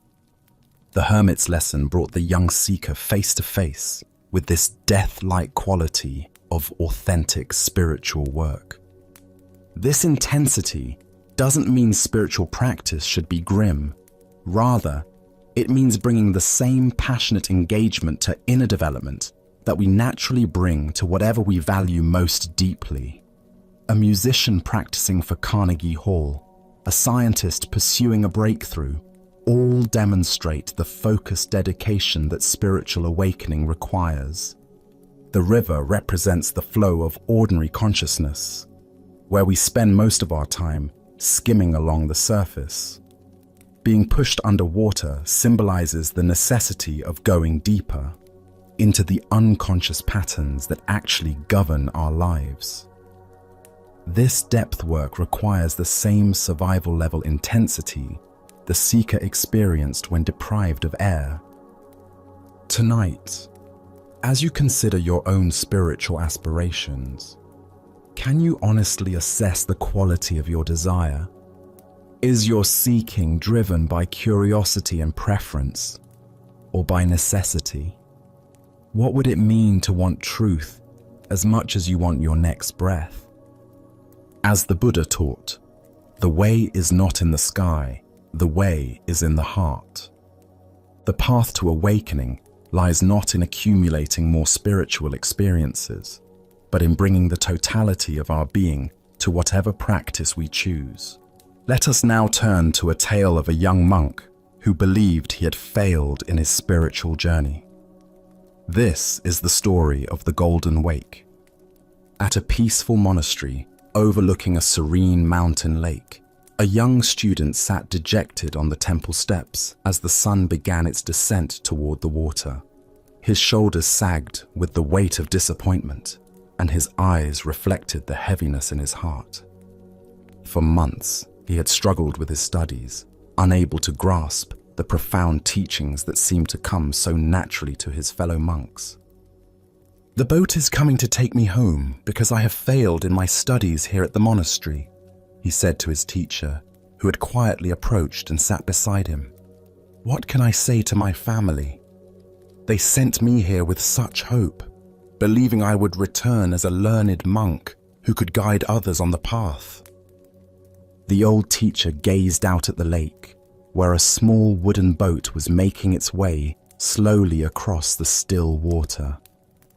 The setting sun painted everything in shades of gold and amber. "Say that you did your best, and that is as much as anyone can do," he answered gently, his voice carrying the wisdom of many years. But I wanted to be a famous monk and teach others, the boy replied, his voice thick with disappointment. I dreamed of leading meditation sessions, of having students seek my guidance, of making a real difference in the world. You can, the teacher said simply. How? Asked the sad boy, looking at his teacher with confusion. I couldn't even memorize the basic sutras. I fell asleep during meditation. I failed at everything that matters. The teacher smiled and pointed toward the water. Live from your heart. I will show you. Do you see that boat making its way across the lake with the sun setting behind it? Yes, the boy replied, following his teacher's gaze. Do you see its wake spreading across the lake? See how the boat looks like the apex of a golden triangle as the wake fans out from its bow? The boy squinted, trying to see what his teacher described. Sort of. Squint, said the teacher patiently. That boat is you as you leave the monastery. The lake is your life. The wake is the effect that you will have on the world. Each ripple triggers another ripple, which triggers another. By constantly striving to live as wise and loving a life as you can teach the path of love to everyone you meet simply by being yourself. A few of these people will pass on your good example to others. Thus, the expanding golden wake of good works begets other good works. Most important, notice how each ripple catches the sun and bounces its light back to heaven. The boy watched in wonder as the simple boat continued its journey, the wake indeed forming an ever-widening triangle of light upon the water. Each small wave caught the golden sunlight and reflected it back toward the sky in countless sparkling points. Would you come home with me and explain all of this to my father? Asked the boy, hope beginning to kindle in his voice. Buddha's wisdom reminds us, a candle loses nothing by lighting another candle. The deeper teaching here shows us that influence spreads not through grand gestures or perfect knowledge, but through the simple authenticity of a heart committed to goodness. Why do we believe that only formal credentials or recognized achievements qualify us to make a meaningful impact? Zen Buddhism points to our attachment to external validation and our misunderstanding of how wisdom actually transmits from person to person. We imagine that teaching requires a podium, a title, or a certificate, when in reality, the most profound lessons are shared through the quality of our presence and the integrity of our actions. Consider how often throughout your day you encounter people who touch your life not through their expertise, but through their kindness, their patience, or their simple human warmth. The grocery store clerk who greets you with genuine care, the stranger who offers directions with a smile, the friend who listens without judgment. These people create ripples that extend far beyond their awareness. In Zen practice, we cultivate what might be called unconscious teaching. This is the natural transmission that occurs when we align our actions with our deepest values. Like the boat on the lake, we may not see our wake, but it spreads inevitably behind us, touching shores we never knew existed. The Buddha said, "Thousands of candles can be lighted from a single candle, and the life of the candle will not be shortened." Happiness never decreases by being shared. Each moment of authentic living becomes a teaching. Each act of compassion creates ripples. Each choice to respond with wisdom rather than reactivity sends light back toward heaven. Tonight, as you reflect on your own journey, can you see the golden wake you're already creating? Perhaps it's in the patience you show a difficult family member, the encouragement you offer a struggling colleague, or the simple presence you bring to everyday encounters. The light you reflect may be illuminating paths you've never imagined. As we continue our journey through the wisdom of Zen Buddhism, we encounter a master whose outrageous compassion challenged every convention. This is the story of something from nothing. One day, while traveling through the countryside, Zen Master Zenko discovered the ruins of what had once been a beautiful temple. The roof had collapsed, weeds grew through the floor stones, and debris filled the meditation hall. Yet something in the structure's bones called to him, a quality of sacred space that persisted despite the decay. Zenko felt moved to restore this abandoned place of practice, but he faced an obvious problem. He possessed absolutely nothing.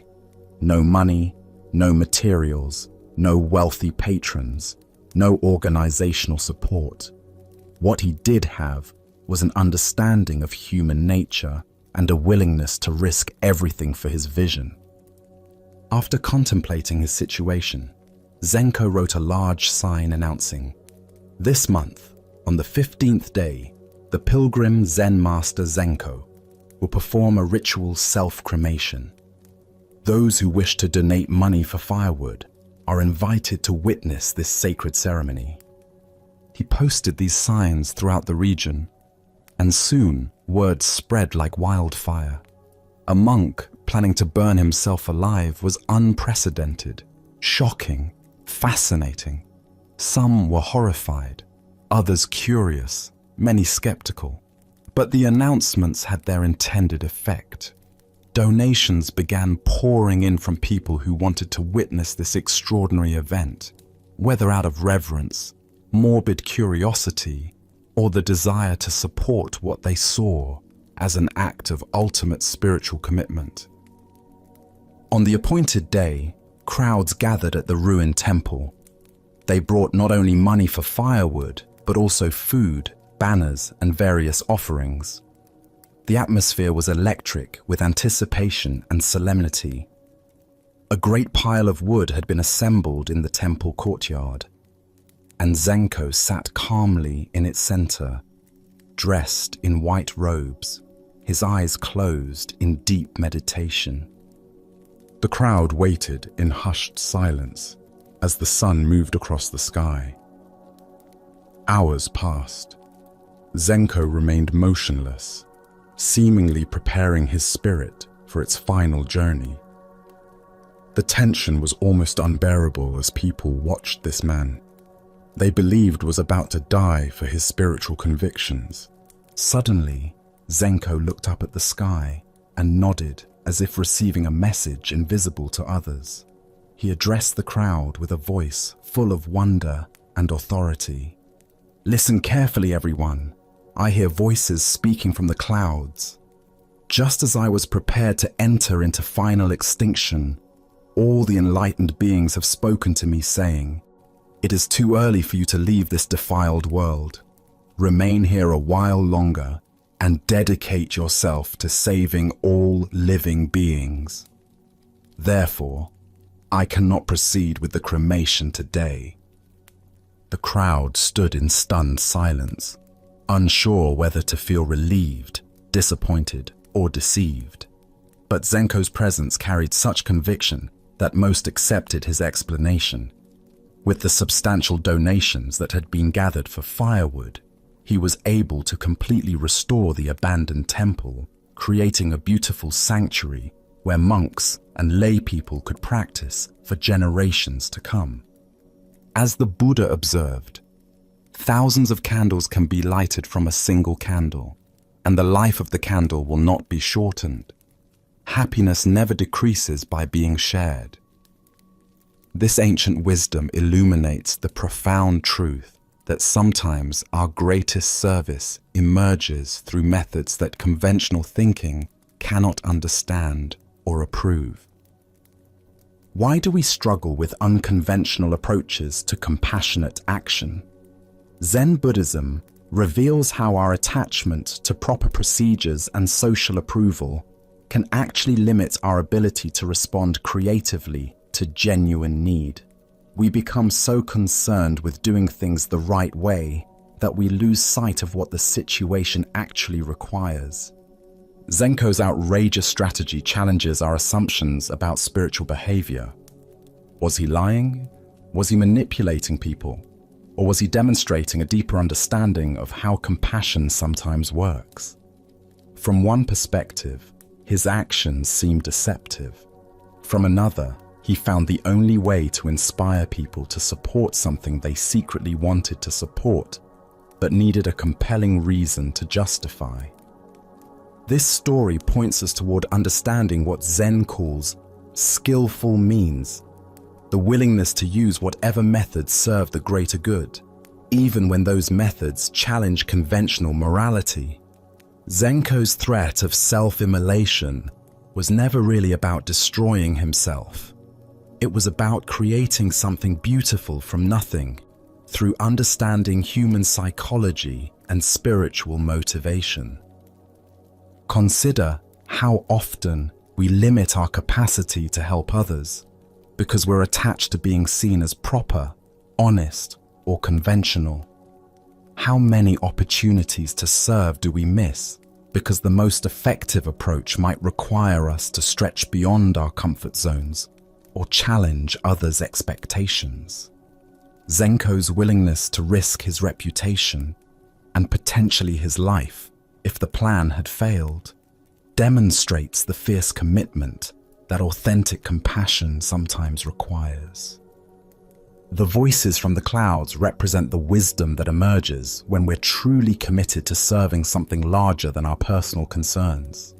Whether we interpret them as literal divine intervention or as Zenko's own deepest wisdom speaking through him, they point to the same truth: that sometimes the greatest sacrifice we can make is to continue living and working for others' benefit, rather than seeking our own spiritual escape. Zen teacher Charlotte Joko Beck taught, "Compassion is not a relationship between the healer and the wounded. It's a relationship between equals. Only when we know our own darkness well can we be present with the darkness of others." Zenko's strange compassion emerged from understanding both his own willingness to die for his vision and others' deep hunger to participate in something meaningful. The restored temple stands as testament to the power of creative compassion. Every stone placed, every beam raised, every meditation session held in that space was made possible by one man's willingness to think beyond conventional approaches to seemingly impossible problems. The temple became real, not despite Zenko's unconventional methods, but because of them. Tonight, as you consider the needs you see around you, in your family, community, or world, can you feel Zenko's spirit encouraging you to think creatively about service?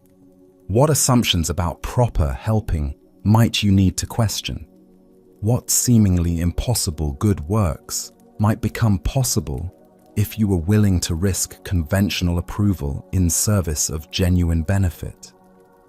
As the Buddha taught, if you light a lamp for somebody, it will also brighten your path.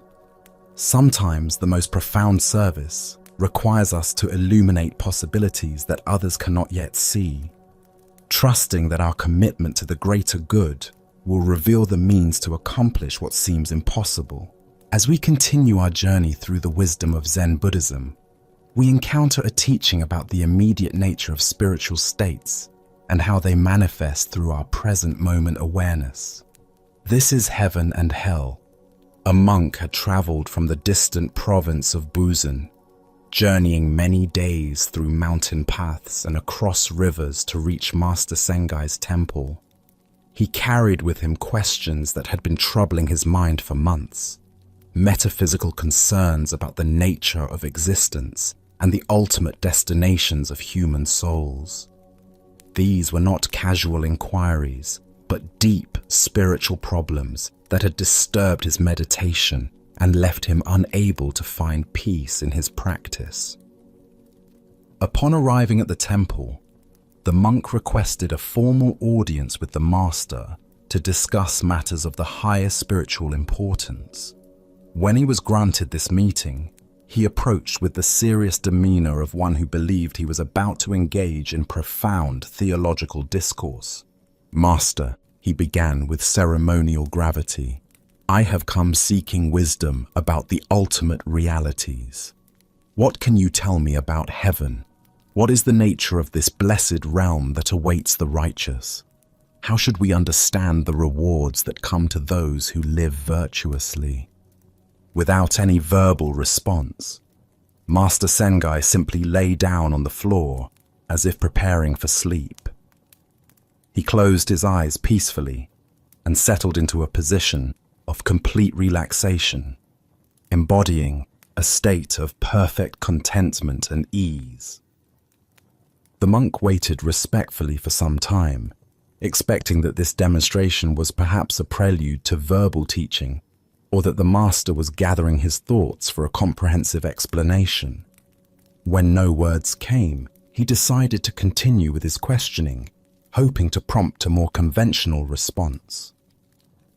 "And what about hell?" the monk persisted, his voice carrying the same earnest concern. "Please help me understand the nature of suffering in the afterlife. What awaits those who live wrongly? How should we comprehend divine punishment and the consequences of negative karma?" Master Sengai's response was immediate and theatrical. He closed his eyes tightly and began snoring loudly, producing exaggerated sounds that filled the meditation hall with unmistakable noise and disturbance. The monk's patience finally reached its limit. His long journey, his sincere spiritual seeking, his respectful approach, all of this seemed to be met with mockery and disrespect. "I've come all this way to question him seriously about the Dharma," he muttered indignantly, "and he has the rudeness to just fall asleep. What kind of spiritual teacher behaves this way?" Glaring at the master with obvious frustration and feeling deeply insulted by what he perceived as dismissive treatment, the monk began gathering his belongings and started moving toward the door, ready to leave in disgust. At that precise moment, Master Sengai sat up abruptly with the alertness of someone who had never been sleeping at all. Pointing directly at the departing monk, he remarked with perfect clarity and timing, "That is hell." The Buddha understood that we are what we think. All that we are arises with our thoughts. With our thoughts, we make the world. The heart of this lesson lies in recognizing that heaven and hell are not distant destinations, but immediate experiences created by our present moment state of consciousness. This ancient wisdom illuminates our tendency to seek spiritual understanding in abstract concepts and future scenarios, rather than recognizing the sacred realities available in each moment. The monk's earnest questions about metaphysical destinations prevented him from seeing the heaven and hell being demonstrated directly in his immediate experience. When Master Sengai lay down peacefully to demonstrate heaven, he wasn't offering a symbol or metaphor. He was embodying the actual state of consciousness that constitutes heavenly experience. Complete ease, perfect contentment, freedom from agitation or striving. These qualities represent the essence of what we imagine heaven to be, available right now through present moment awareness. Similarly, his loud snoring to represent hell wasn't merely theatrical. The disturbance, agitation, and disruption he created mirrored the mental states that create hellish experiences in our daily lives. Hell isn't a place we go to after death. It's the quality of consciousness we experience when caught in anger, frustration, judgment, and resistance. Why do we consistently look for spiritual truth in complex explanations and future possibilities, rather than recognizing what's immediately available. This pattern reflects our conditioning to believe that profound realities must be complicated, distant, or requiring special qualifications to access. We miss the heaven that's present in simple contentment because we're scanning for something more dramatic or exotic. The monk's angry departure perfectly demonstrated the hell realm that Master Sengai had just been illustrating through his snoring. Caught in frustration, judgment, and indignation, the monk was literally living in hell, not as punishment for wrongdoing, but as the natural consequence of his mental state. His experience was determined not by external circumstances, but by his internal responses to those circumstances. This teaching reveals something crucial about the nature of spiritual realization. Heaven and hell are not rewards and punishments administered by external authorities, but natural expressions of how consciousness experiences itself. When we're at peace, present, and accepting, we inhabit heaven regardless of our external conditions. When we're agitated, resistant, and judgmental, we create hell regardless of our circumstances. We can observe these shifting states throughout each day. The moment of perfect satisfaction with a simple meal, that's heaven.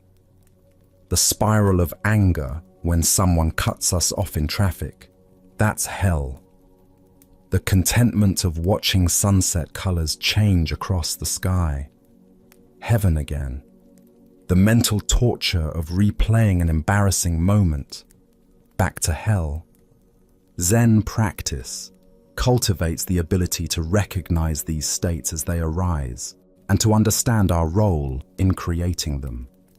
Rather than being victims of circumstances that impose heaven or hell upon us, we discover our power to choose which realm we inhabit through our responses to whatever appears. This story also points us toward understanding the immediacy of spiritual transformation. We don't need to wait until after death or until we've achieved some advanced level of realization to experience the essence of what we call heaven. It's available whenever we can settle into simple presence and acceptance of what is. The monk's expectation that spiritual teaching should come through complex explanations and theological discussions prevented him from receiving the direct transmission that Master Sengai offered. True Dharma teaching often bypasses intellectual understanding to point directly toward immediate experience. The most profound truths are often demonstrated rather than explained. Additionally, our minds tend to create elaborate future scenarios, both hoped for and feared, that distract us from engaging fully with present experience. The monk's concern about ultimate destinations in the afterlife made him unavailable to the ultimate realities being revealed in the current moment. We also find ourselves confronted by the question of what constitutes respectful spiritual inquiry. The monk felt insulted by the master's unconventional teaching methods, but his angry response revealed that his respect was conditional on receiving instruction in the format he expected, rather than in the form that would be most effective. Tonight, as you notice your mental states shifting throughout the evening, can you recognize the moments when you're creating heaven through acceptance and presence, and the moments when you're creating hell through resistance and agitation? What would it mean to take conscious responsibility for which realm you inhabit, regardless of external circumstances? As the Buddha taught, peace comes from within. Do not seek it without. Heaven is not a reward for good behavior, but the natural expression of a peaceful mind, available in any moment when we stop creating hell through our resistance to what is. Now, let us explore a story about recognition and the wisdom hidden in plain sight. This is the lesson of the visitor and the holy man. Word had spread throughout the countryside about a remarkable holy man who possessed extraordinary wisdom and spiritual power. People said he could answer any question, solve any problem, and provide guidance that would transform the most troubled life. He lived, according to these stories, in a simple house high atop a mountain, far from the distractions and corruptions of ordinary village life. A man from the valley below had been struggling with a persistent problem that seemed to have no solution. He had tried everything he could think of, consulting friends, seeking advice from local elders, even visiting other teachers, but nothing had brought him the clarity or peace he desperately sought. When he heard about the holy man on the mountain, he knew he had to make the journey, no matter how difficult it might be. The path up the mountain was steep and treacherous. The man climbed for hours under the burning sun, his feet growing sore, his breathing labored, his water supply dwindling, but his determination never wavered. He was certain that once he reached the top and met this legendary figure, all his troubles would be resolved through the holy man's superior wisdom and spiritual insight. Finally, after a grueling climb that left him exhausted and dusty, he reached the simple house at the mountain's peak.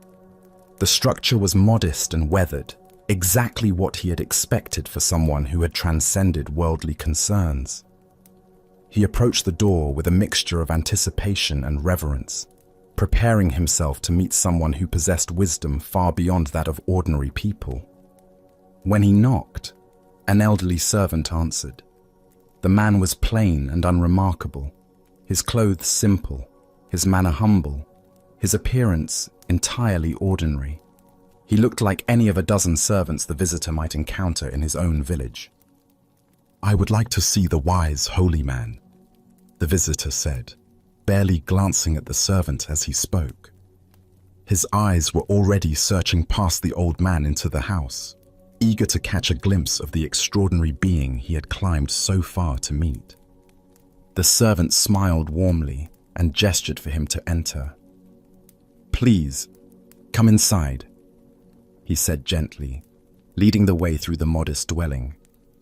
As they walked through the house, the visitor looked around eagerly, his heart racing with anticipation.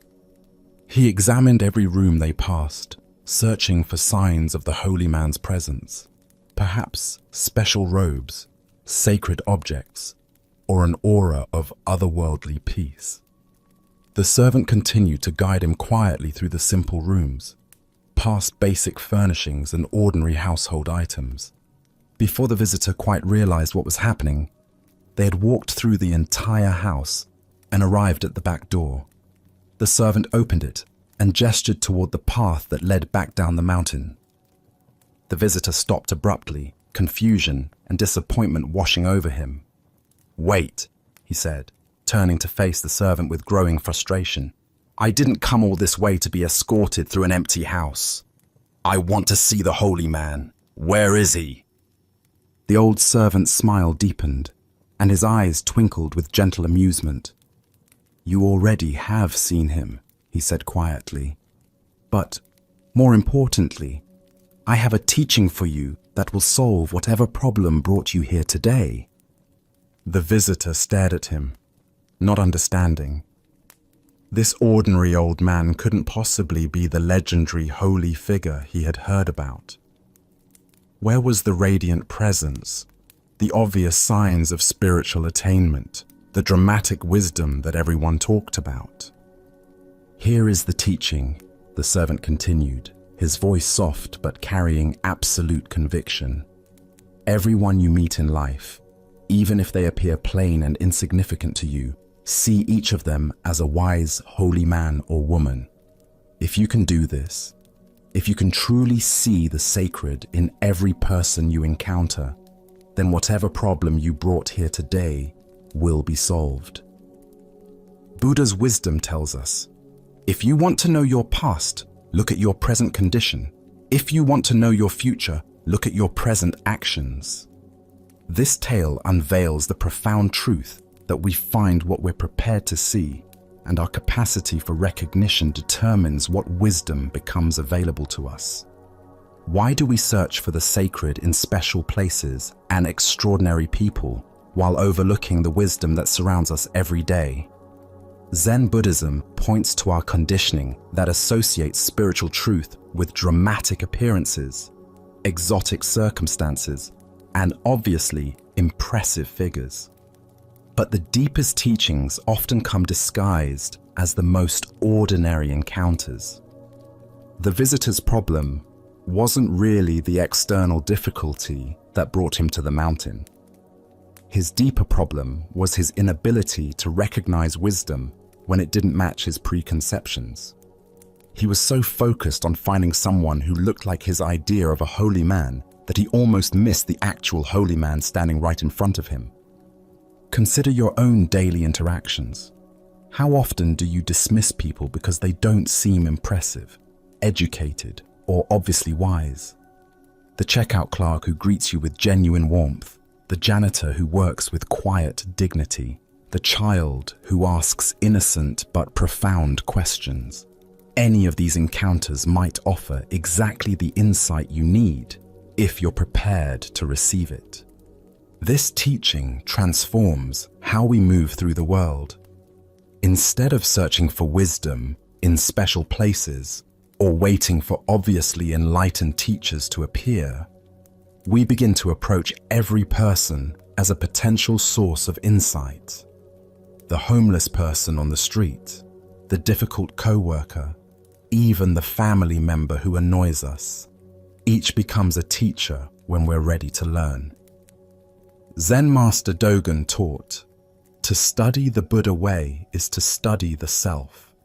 To study the self is to forget the self.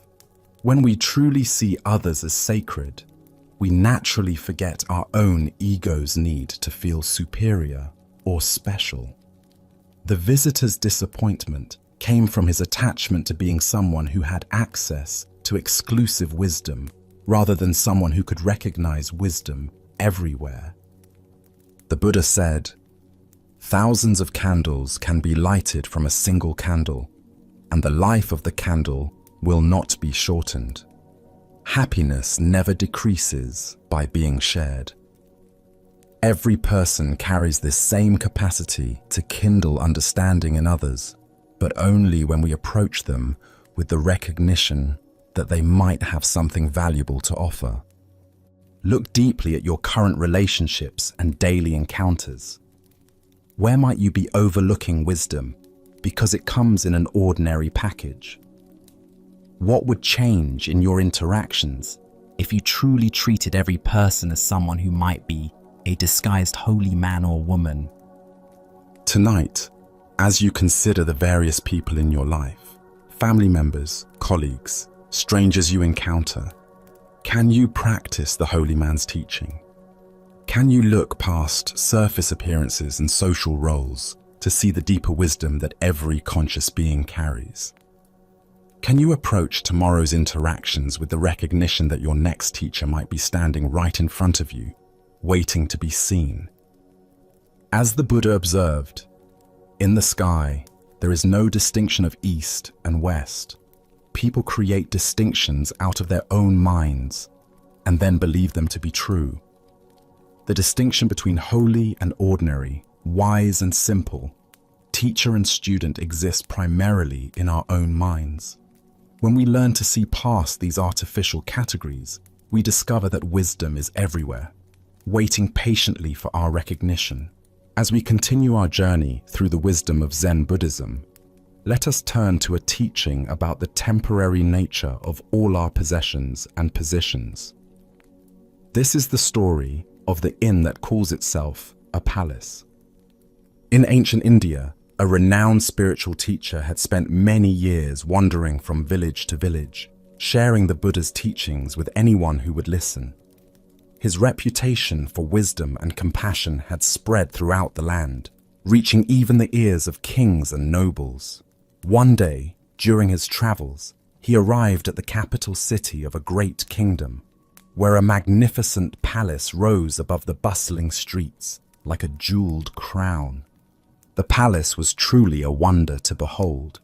Its walls were constructed of the finest marble, inlaid with precious stones that caught and reflected the sunlight in brilliant cascades of color.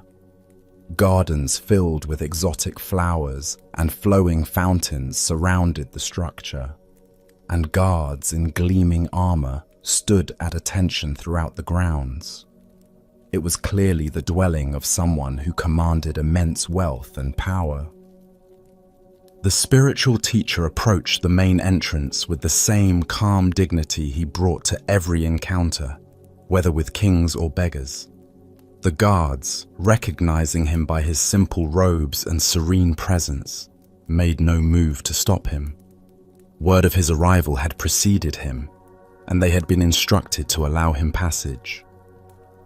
Walking through corridors lined with silk tapestries and golden statues, the teacher made his way directly to the throne room, where the king sat upon an elaborately carved chair elevated above the marble floor. Courtiers in fine clothes gathered around the throne, their jeweled ornaments glinting in the light from tall windows. The king, a middle-aged man wearing robes of deep purple silk and a crown of gold and diamonds, looked up as the teacher entered. He had been expecting this visit, though he wasn't entirely sure what to expect from their encounter. "What do you want?" the king asked directly, his voice carrying the authority of someone accustomed to immediate answers and unquestioning obedience. The teacher bowed respectfully, but spoke with quiet confidence. "Your Majesty, I would like a place to sleep in this inn." A ripple of surprise moved through the assembled courtiers. The king's eyebrows rose, and his expression shifted from curiosity to confusion. "But this is not an inn," the king replied, gesturing to the opulent surroundings. "This is my palace. I am the ruler of this kingdom, and this has been the seat of royal power for generations." The teacher nodded thoughtfully, as if considering this information carefully. "I see. May I ask, Your Majesty, who owned this palace before you?" "My father," the king replied, his tone becoming slightly defensive. "He ruled here for 30 years before his death. This palace was his seat of power, as it is now mine." "Ah," the teacher said with genuine interest.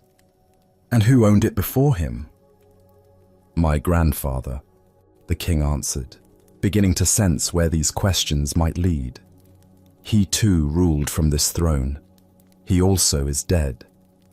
The teacher paused, allowing the weight of these words to settle in the vast throne room. The courtiers had grown quiet, sensing the profound direction of this unusual conversation. Even the king found himself waiting, almost despite himself, for the teacher's response. Finally, the teacher spoke with gentle clarity that seemed to fill every corner of the ornate room. "And this place where people live for a short time and then move on, did I hear you say that it is not an inn?" The silence that followed was complete. The king sat motionless on his throne, the teacher's words penetrating layers of assumption and identity he had never questioned. The courtiers remained frozen, as if witnessing something beyond their normal understanding of royal protocol and worldly power. The Buddha taught, "All conditioned things are impermanent. Work out your salvation with diligence." This profound truth reveals itself in the teacher's penetrating question about the inn that calls itself a palace. Why do we cling so fiercely to possessions and positions that are, by their very nature, temporary? Zen Buddhism explains that our attachment to permanence creates suffering because it conflicts with the fundamental reality of impermanence. Everything we think we own, including our own bodies and identities, we hold only temporarily. Look deeply at your own experience. The house you call yours, the car you drive, the job title you carry, the bank account balance you monitor, all of these are temporary arrangements. You inhabit them for a period of time, then move on, just as others inhabited them before you and will inhabit them after you. This doesn't mean we should become indifferent to our responsibilities or careless with our possessions. Rather, it invites us to hold them more lightly, recognizing their transient nature. The king's palace was indeed magnificent and served important functions, but it was also unmistakably an inn where occupants stayed temporarily before departing. The deeper teaching here shows us how identification with temporary roles creates unnecessary suffering when we forget the impermanent nature of our positions, whether as parent, professional, homeowner, or even student of Zen. We create anxiety trying to maintain what cannot be permanently maintained. Consider your own attachments. Perhaps it's your professional identity, your relationships, your health, or your spiritual achievements. Each of these is precious and worthy of care, but each is also subject to change. The executive becomes retired, the parent becomes empty nester, the student becomes teacher, the healthy person faces illness. These transitions are not failures, but natural expressions of impermanence. Vietnamese Zen master Thich Nhat Hanh taught, "Thanks to impermanence, everything is possible." This teaching reframes impermanence from something to fear into something to celebrate. Because nothing lasts forever. Suffering states can transform into joy. Closed hearts can open to love. And even the most entrenched patterns can shift toward wisdom. In Zen practice, we cultivate what's called non-attachment, caring deeply while holding lightly. This doesn't mean we become cold or indifferent, but that we learn to love without clinging, to work without grasping, and to enjoy without demanding permanence.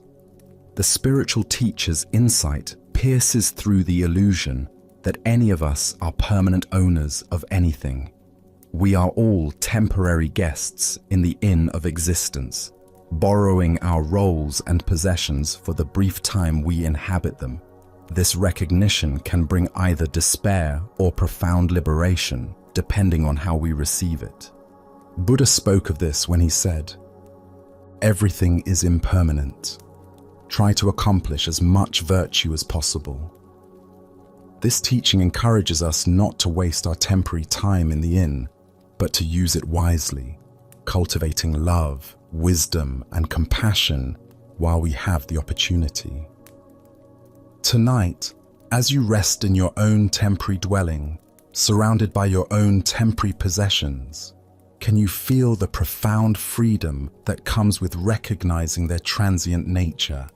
Can you sense how this recognition might actually increase your appreciation rather than diminish it? As the Buddha taught, of all footprints, that of the elephant is supreme. Similarly, of all meditative themes, that on death is supreme. By remembering the temporary nature of our stay in this inn called life, we discover the urgency and preciousness of each moment we're given to practice love and awareness. Our next story reveals the subtle interplay between mental movement and physical action, showing us how true mastery emerges from inner stillness. This is Gut. A young feudal lord had developed a passionate interest in Zen practice alongside his traditional training in the martial arts. Bold and confident in his physical abilities, he had heard many stories about the legendary composure of Zen masters and decided to test whether such stories contained truth or merely legend. The lord had been studying with the renowned master Bankai, whose reputation for unshakable calm was known throughout the province. Sessions with the master always left the young man impressed by Bankai's serene presence, but a part of him wondered whether this tranquility could withstand genuine physical threat. One day, the Lord conceived what he considered a clever test of his teacher's enlightenment. During their usual meeting, as Master Bankai sat quietly in meditation, the young man suddenly drew his lance and thrust it directly toward the master's chest, hoping to catch him completely off guard. Without the slightest sign of alarm or hurried movement, Bankai calmly deflected the weapon with his prayer beads, redirecting the lance harmlessly to one side. His breathing remained steady, his expression unchanged, as if he had simply brushed away a persistent fly. The Lord froze, amazed by the master's response. He had expected either startled reflexes or perhaps fear, but instead witnessed movement that seemed to arise from perfect stillness. Bankai looked at his student with gentle eyes, showing no anger or surprise at the sudden attack. "Your technique is still immature," he said quietly. "Your mind moved first." The young lord lowered his weapon, suddenly understanding that the master had seen his intention long before his body had acted. The attack had been deflected not through superior reflexes, but through a quality of awareness that perceived and responded without mental agitation. "Master," the Lord asked, his voice filled with new respect, "how did you know what I was planning? I gave no outward sign of my intention." Bankai smiled. "When the mind becomes still, it perceives clearly. Your mind was filled with excitement about testing me, and this excitement was visible long before your lance moved. In true action, there is no gap between seeing and responding because there is no interference from mental commentary." The Buddha understood that all that we are is the result of what we have thought. This ancient wisdom illuminates how our mental states determine not only our actions, but our capacity for skillful response to life's challenges. Why do we struggle to act from stillness rather than mental agitation? Zen teachings reveal several patterns that interfere with natural responsiveness. Our minds constantly generate what might be called premeditation noise, the internal chatter of planning, anticipating, and rehearsing our actions. Like the young lord's excitement about testing his teacher, this mental activity actually slows our response time and reduces our effectiveness. We also habitually separate thinking from doing, creating an artificial gap between perception and action. In natural response, seeing and acting arise simultaneously from awareness itself, but we interrupt this flow by inserting layers of mental analysis and emotional reaction.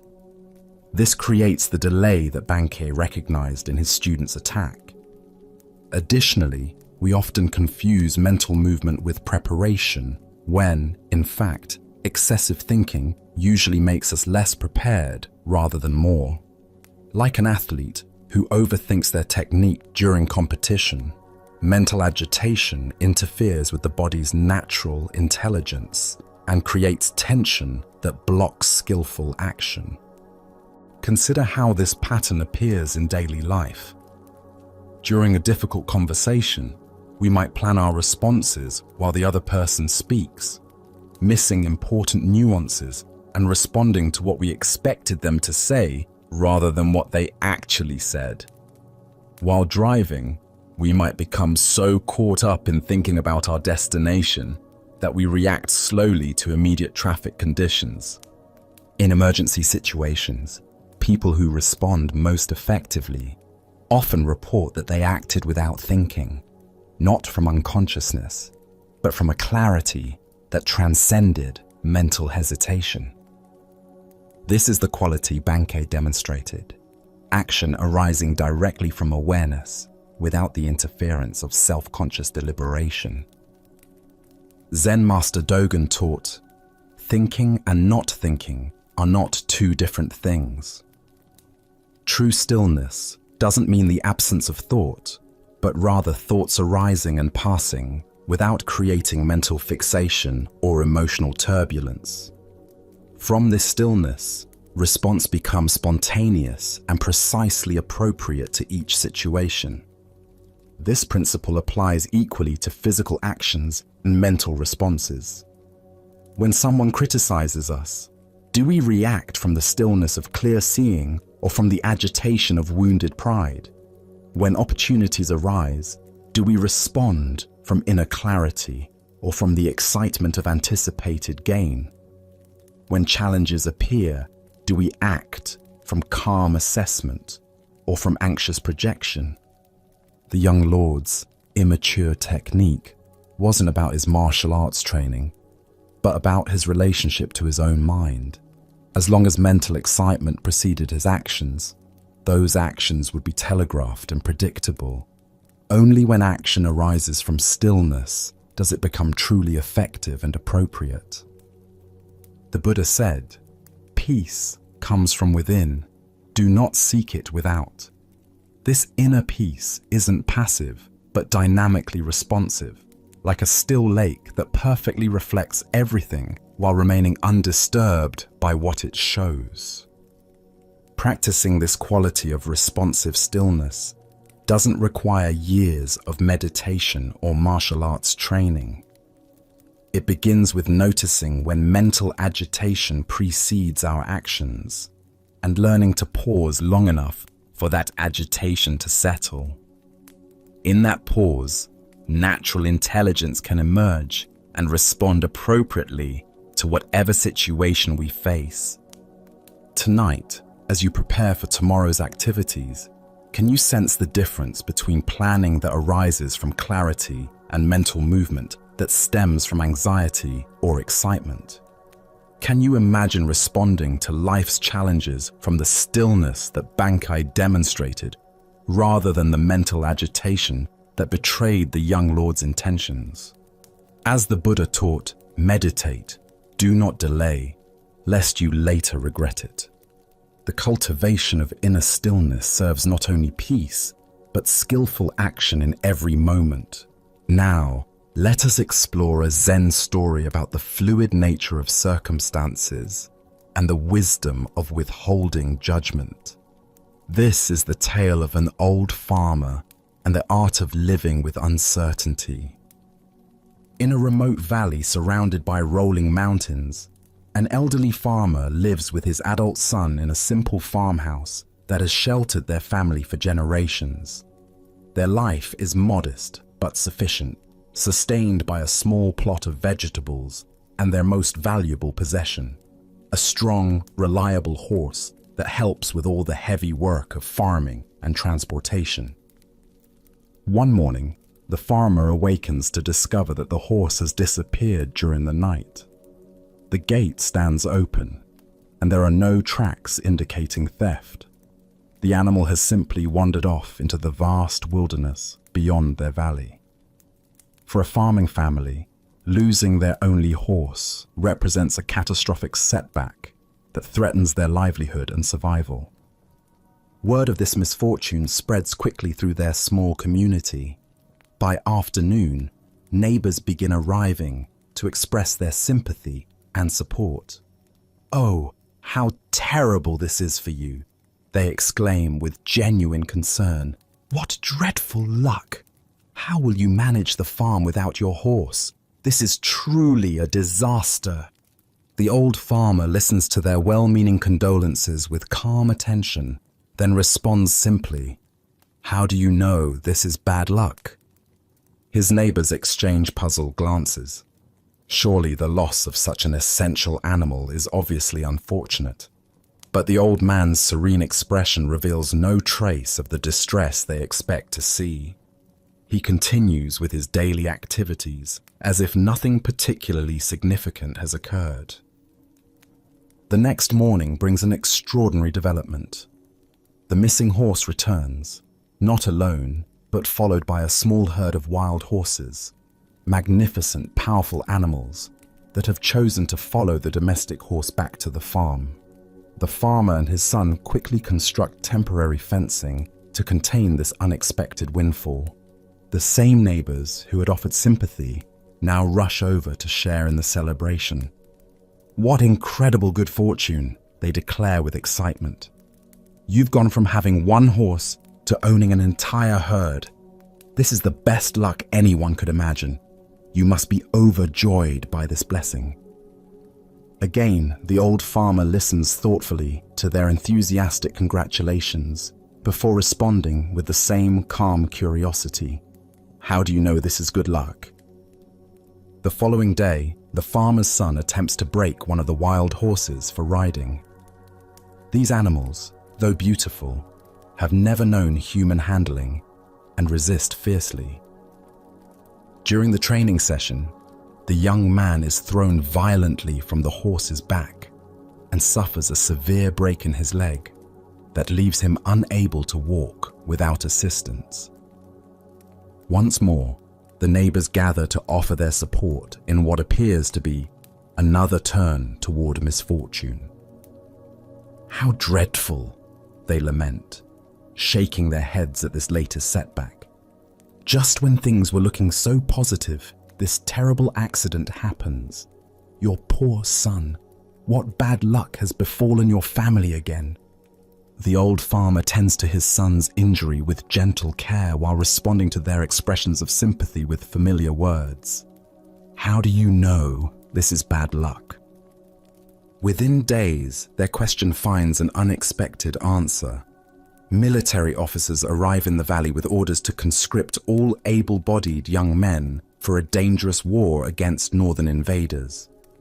Most of these soldiers will not return home alive. However, when they examine the farmer's son, his broken leg makes him unsuitable for military service. He remains safely at home while other families say goodbye to their children, perhaps forever. The Buddha taught, every blessing ignored becomes a curse. Every curse faced becomes a blessing. What emerges from this story is the profound wisdom of holding our judgments about circumstances lightly, recognizing that our perspective is always partial and temporary. Why do we rush to label experiences as fortunate or unfortunate when their ultimate meaning remains unknown? Buddhist psychology explains that our minds seek the comfort of quick categorization, preferring the illusion of understanding to the discomfort of uncertainty. We want to know immediately whether to celebrate or mourn, to relax or worry, to feel grateful or resentful.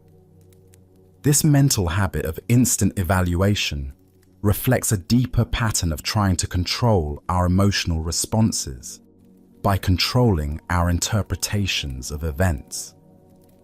If we can quickly determine that something is good or bad, we believe we know how to feel and what to expect.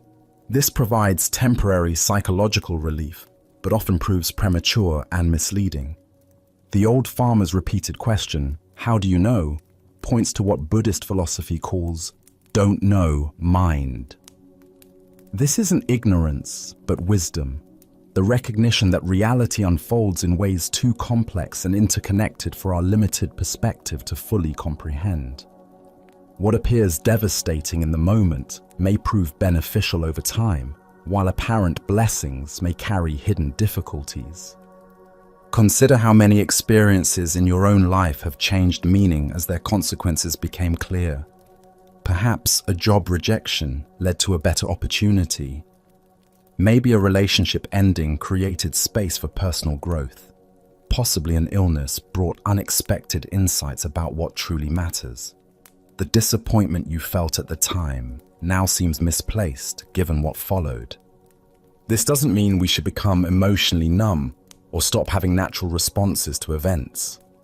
The farmer certainly wanted his horse back and felt concern for his son's injury, but he distinguished between acknowledging immediate circumstances and creating elaborate stories about their ultimate significance.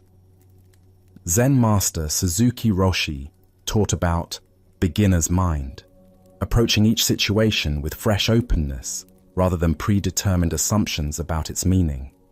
When we practice this kind of mental flexibility, we become more resilient and responsive to changing conditions rather than rigid and reactive. The art of living that this story illustrates involves developing what Buddhists call equanimity, the capacity to remain present and responsive regardless of whether circumstances align with our preferences. This isn't passive resignation, but dynamic engagement without attachment to specific outcomes. Buddhist teacher Pema Chodron describes this as learning to stay with the experience instead of immediately jumping to conclusions about what it means for our future happiness or security. When we can rest in not knowing, we often discover that our wisdom about how to respond emerges naturally from the situation itself. The farmer's approach also demonstrates tremendous faith, not in specific outcomes, but in the fundamental trustworthiness of life's process.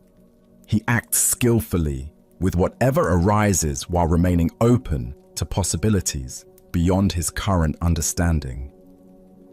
Tonight, as you reflect on recent events you've labeled as fortunate or unfortunate, can you hold those judgments more lightly? Perhaps you'll discover that your peace of mind depends less on having good luck and more on developing the capacity to respond wisely to whatever unfolds. As the Buddha observed, everything changes. Nothing remains without change. This includes our interpretations of whether those changes serve our deepest welfare. Let us continue our journey with a story about the transformative power of fearlessness and unconditional compassion. This is the tale of the thief and the Zen master. One quiet evening, as twilight painted the sky in shades of purple and gold, Zen master Shichiri Kojun sat in his simple home, reciting ancient sutras. His voice flowed rhythmically through the peaceful rooms, each word a meditation, each breath a prayer. The soft glow of candlelight danced across the walls as he immersed himself completely in the sacred texts, finding deep tranquility in the familiar verses. Suddenly, the serenity was shattered. The front door burst open with a violent crash, and a desperate man entered, brandishing a sharp sword that gleamed menacingly in the candlelight. His eyes were wild with desperation, his clothes dirty and torn, his breathing heavy from running. He had clearly chosen this isolated house because he believed it would be an easy target. A peaceful monk would offer no resistance. "Money or your life?" the thief demanded, his voice trembling with a mixture of fear and aggression. He expected the old man to cower, to plead, to scramble frantically for whatever valuables he might have hidden away. But Shichiri didn't even look up from his sutra book. His voice remained calm and steady as he continued reciting for a moment before pausing to address the intruder. "Please don't disturb my practice," he said, with the same gentle tone he might use to ask someone to close a door. "If you need money, help yourself. It's in that drawer over there." He gestured casually toward a simple wooden chest, then immediately returned to his recitation as if nothing unusual had occurred. The thief stood frozen, his sword still raised, completely bewildered. In all his years of stealing, he had never encountered such a reaction. No fear, no pleading, no anger, just matter-of-fact helpfulness, as if he were a neighbor who had stopped by to borrow something. Shaking his head in confusion, but proceeding with his business, the thief moved to the indicated drawer and began gathering the coins and small valuables he found there. The soft sound of the master's voice continued behind him, reciting sacred words as peacefully as if he were alone. Just as the thief was preparing to leave with his stolen goods, the master's voice called out again. "Wait," Shichiri said, finally looking up from his book. "Please don't take everything. I need some of that money to pay my taxes tomorrow. Leave a little for me, won't you?" The thief stared at him in amazement. Here was a man who was being robbed, calmly negotiating the terms of his own robbery, as if they were conducting normal business. Almost without thinking, the thief returned some of the money to the drawer. As he turned to leave, certain that this strange encounter was finally over, the master's voice stopped him once more. "You took my money," Shichiri called out, his tone carrying a note of reproach. "And you didn't even thank me. That's quite rude, don't you think?" This final comment left the thief completely speechless. His sword hand began to shake. Never in his most violent encounters had he been so thoroughly unnerved. Here was a man who treated robbery as if it were a favor, who was more concerned about politeness than personal safety. Thank you," the thief stammered, and then fled into the night as quickly as his legs would carry him.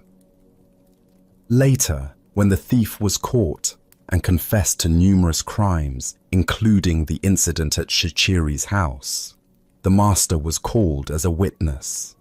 The court officials expected him to demand justice, to describe the terror and violation he had experienced.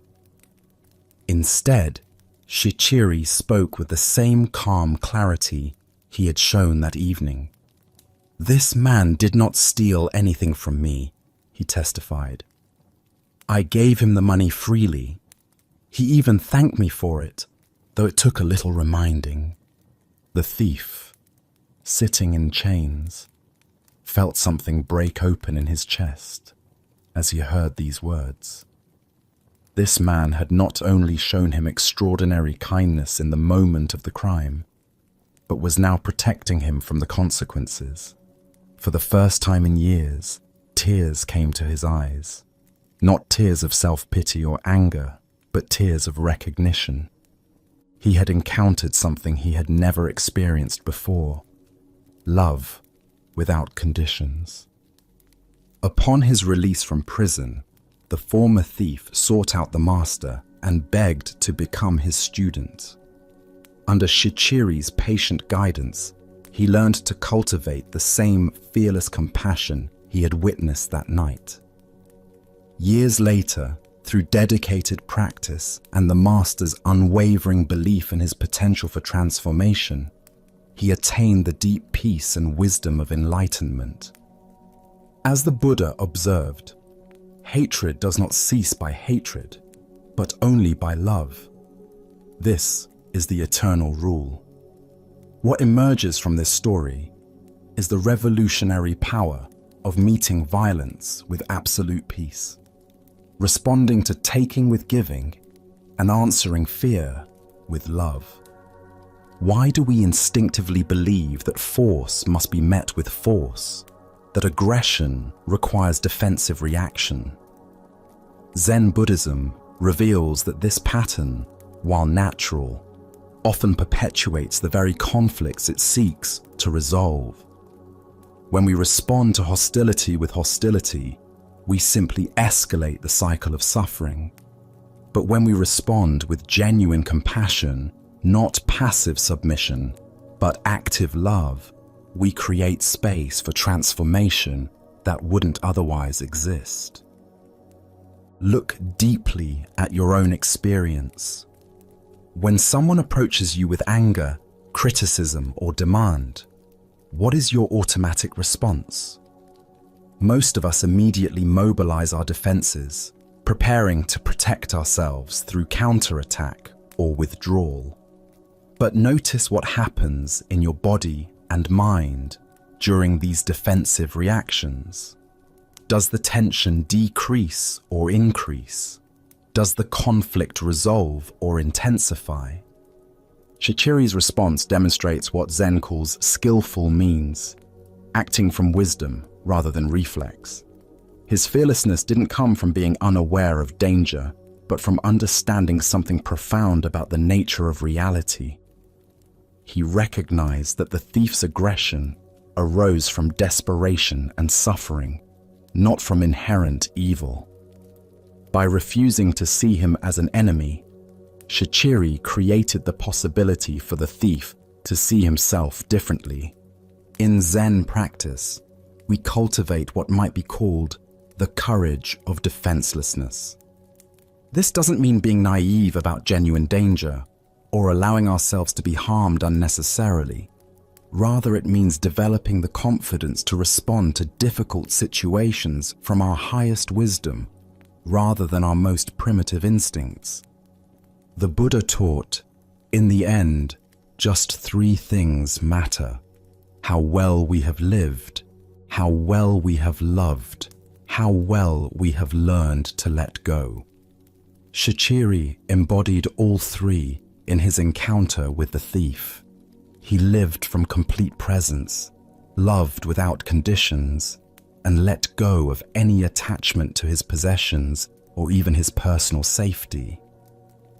Consider the people in your life who challenge you: the difficult colleague, the critical family member, the aggressive driver in traffic. What would it mean to meet their energy with the same kind of fearless compassion Shichiri showed? Not by agreeing with them or submitting to their demands, but by refusing to match their level of reactivity, by staying connected to your own center of peace, regardless of their behavior. Tonight, as you encounter your own moments of tension or conflict, can you remember the master who treated a robber as an honored guest? Can you find the space between stimulus and response where choice lives, where you can decide to meet aggression with peace, taking with giving, fear with love? Buddha's wisdom reminds us, better than 1,000 hollow words is one word that brings peace. Sometimes the most powerful response to violence is simply to remain unshakable in our commitment to compassion, knowing that love has a transformative power that force can never match.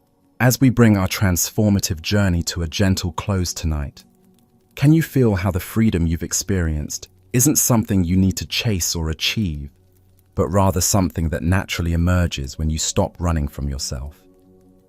Can you sense that the profound liberation you've touched through these stories lives not in some distant future, but right here in your own awareness, patiently waiting for your recognition?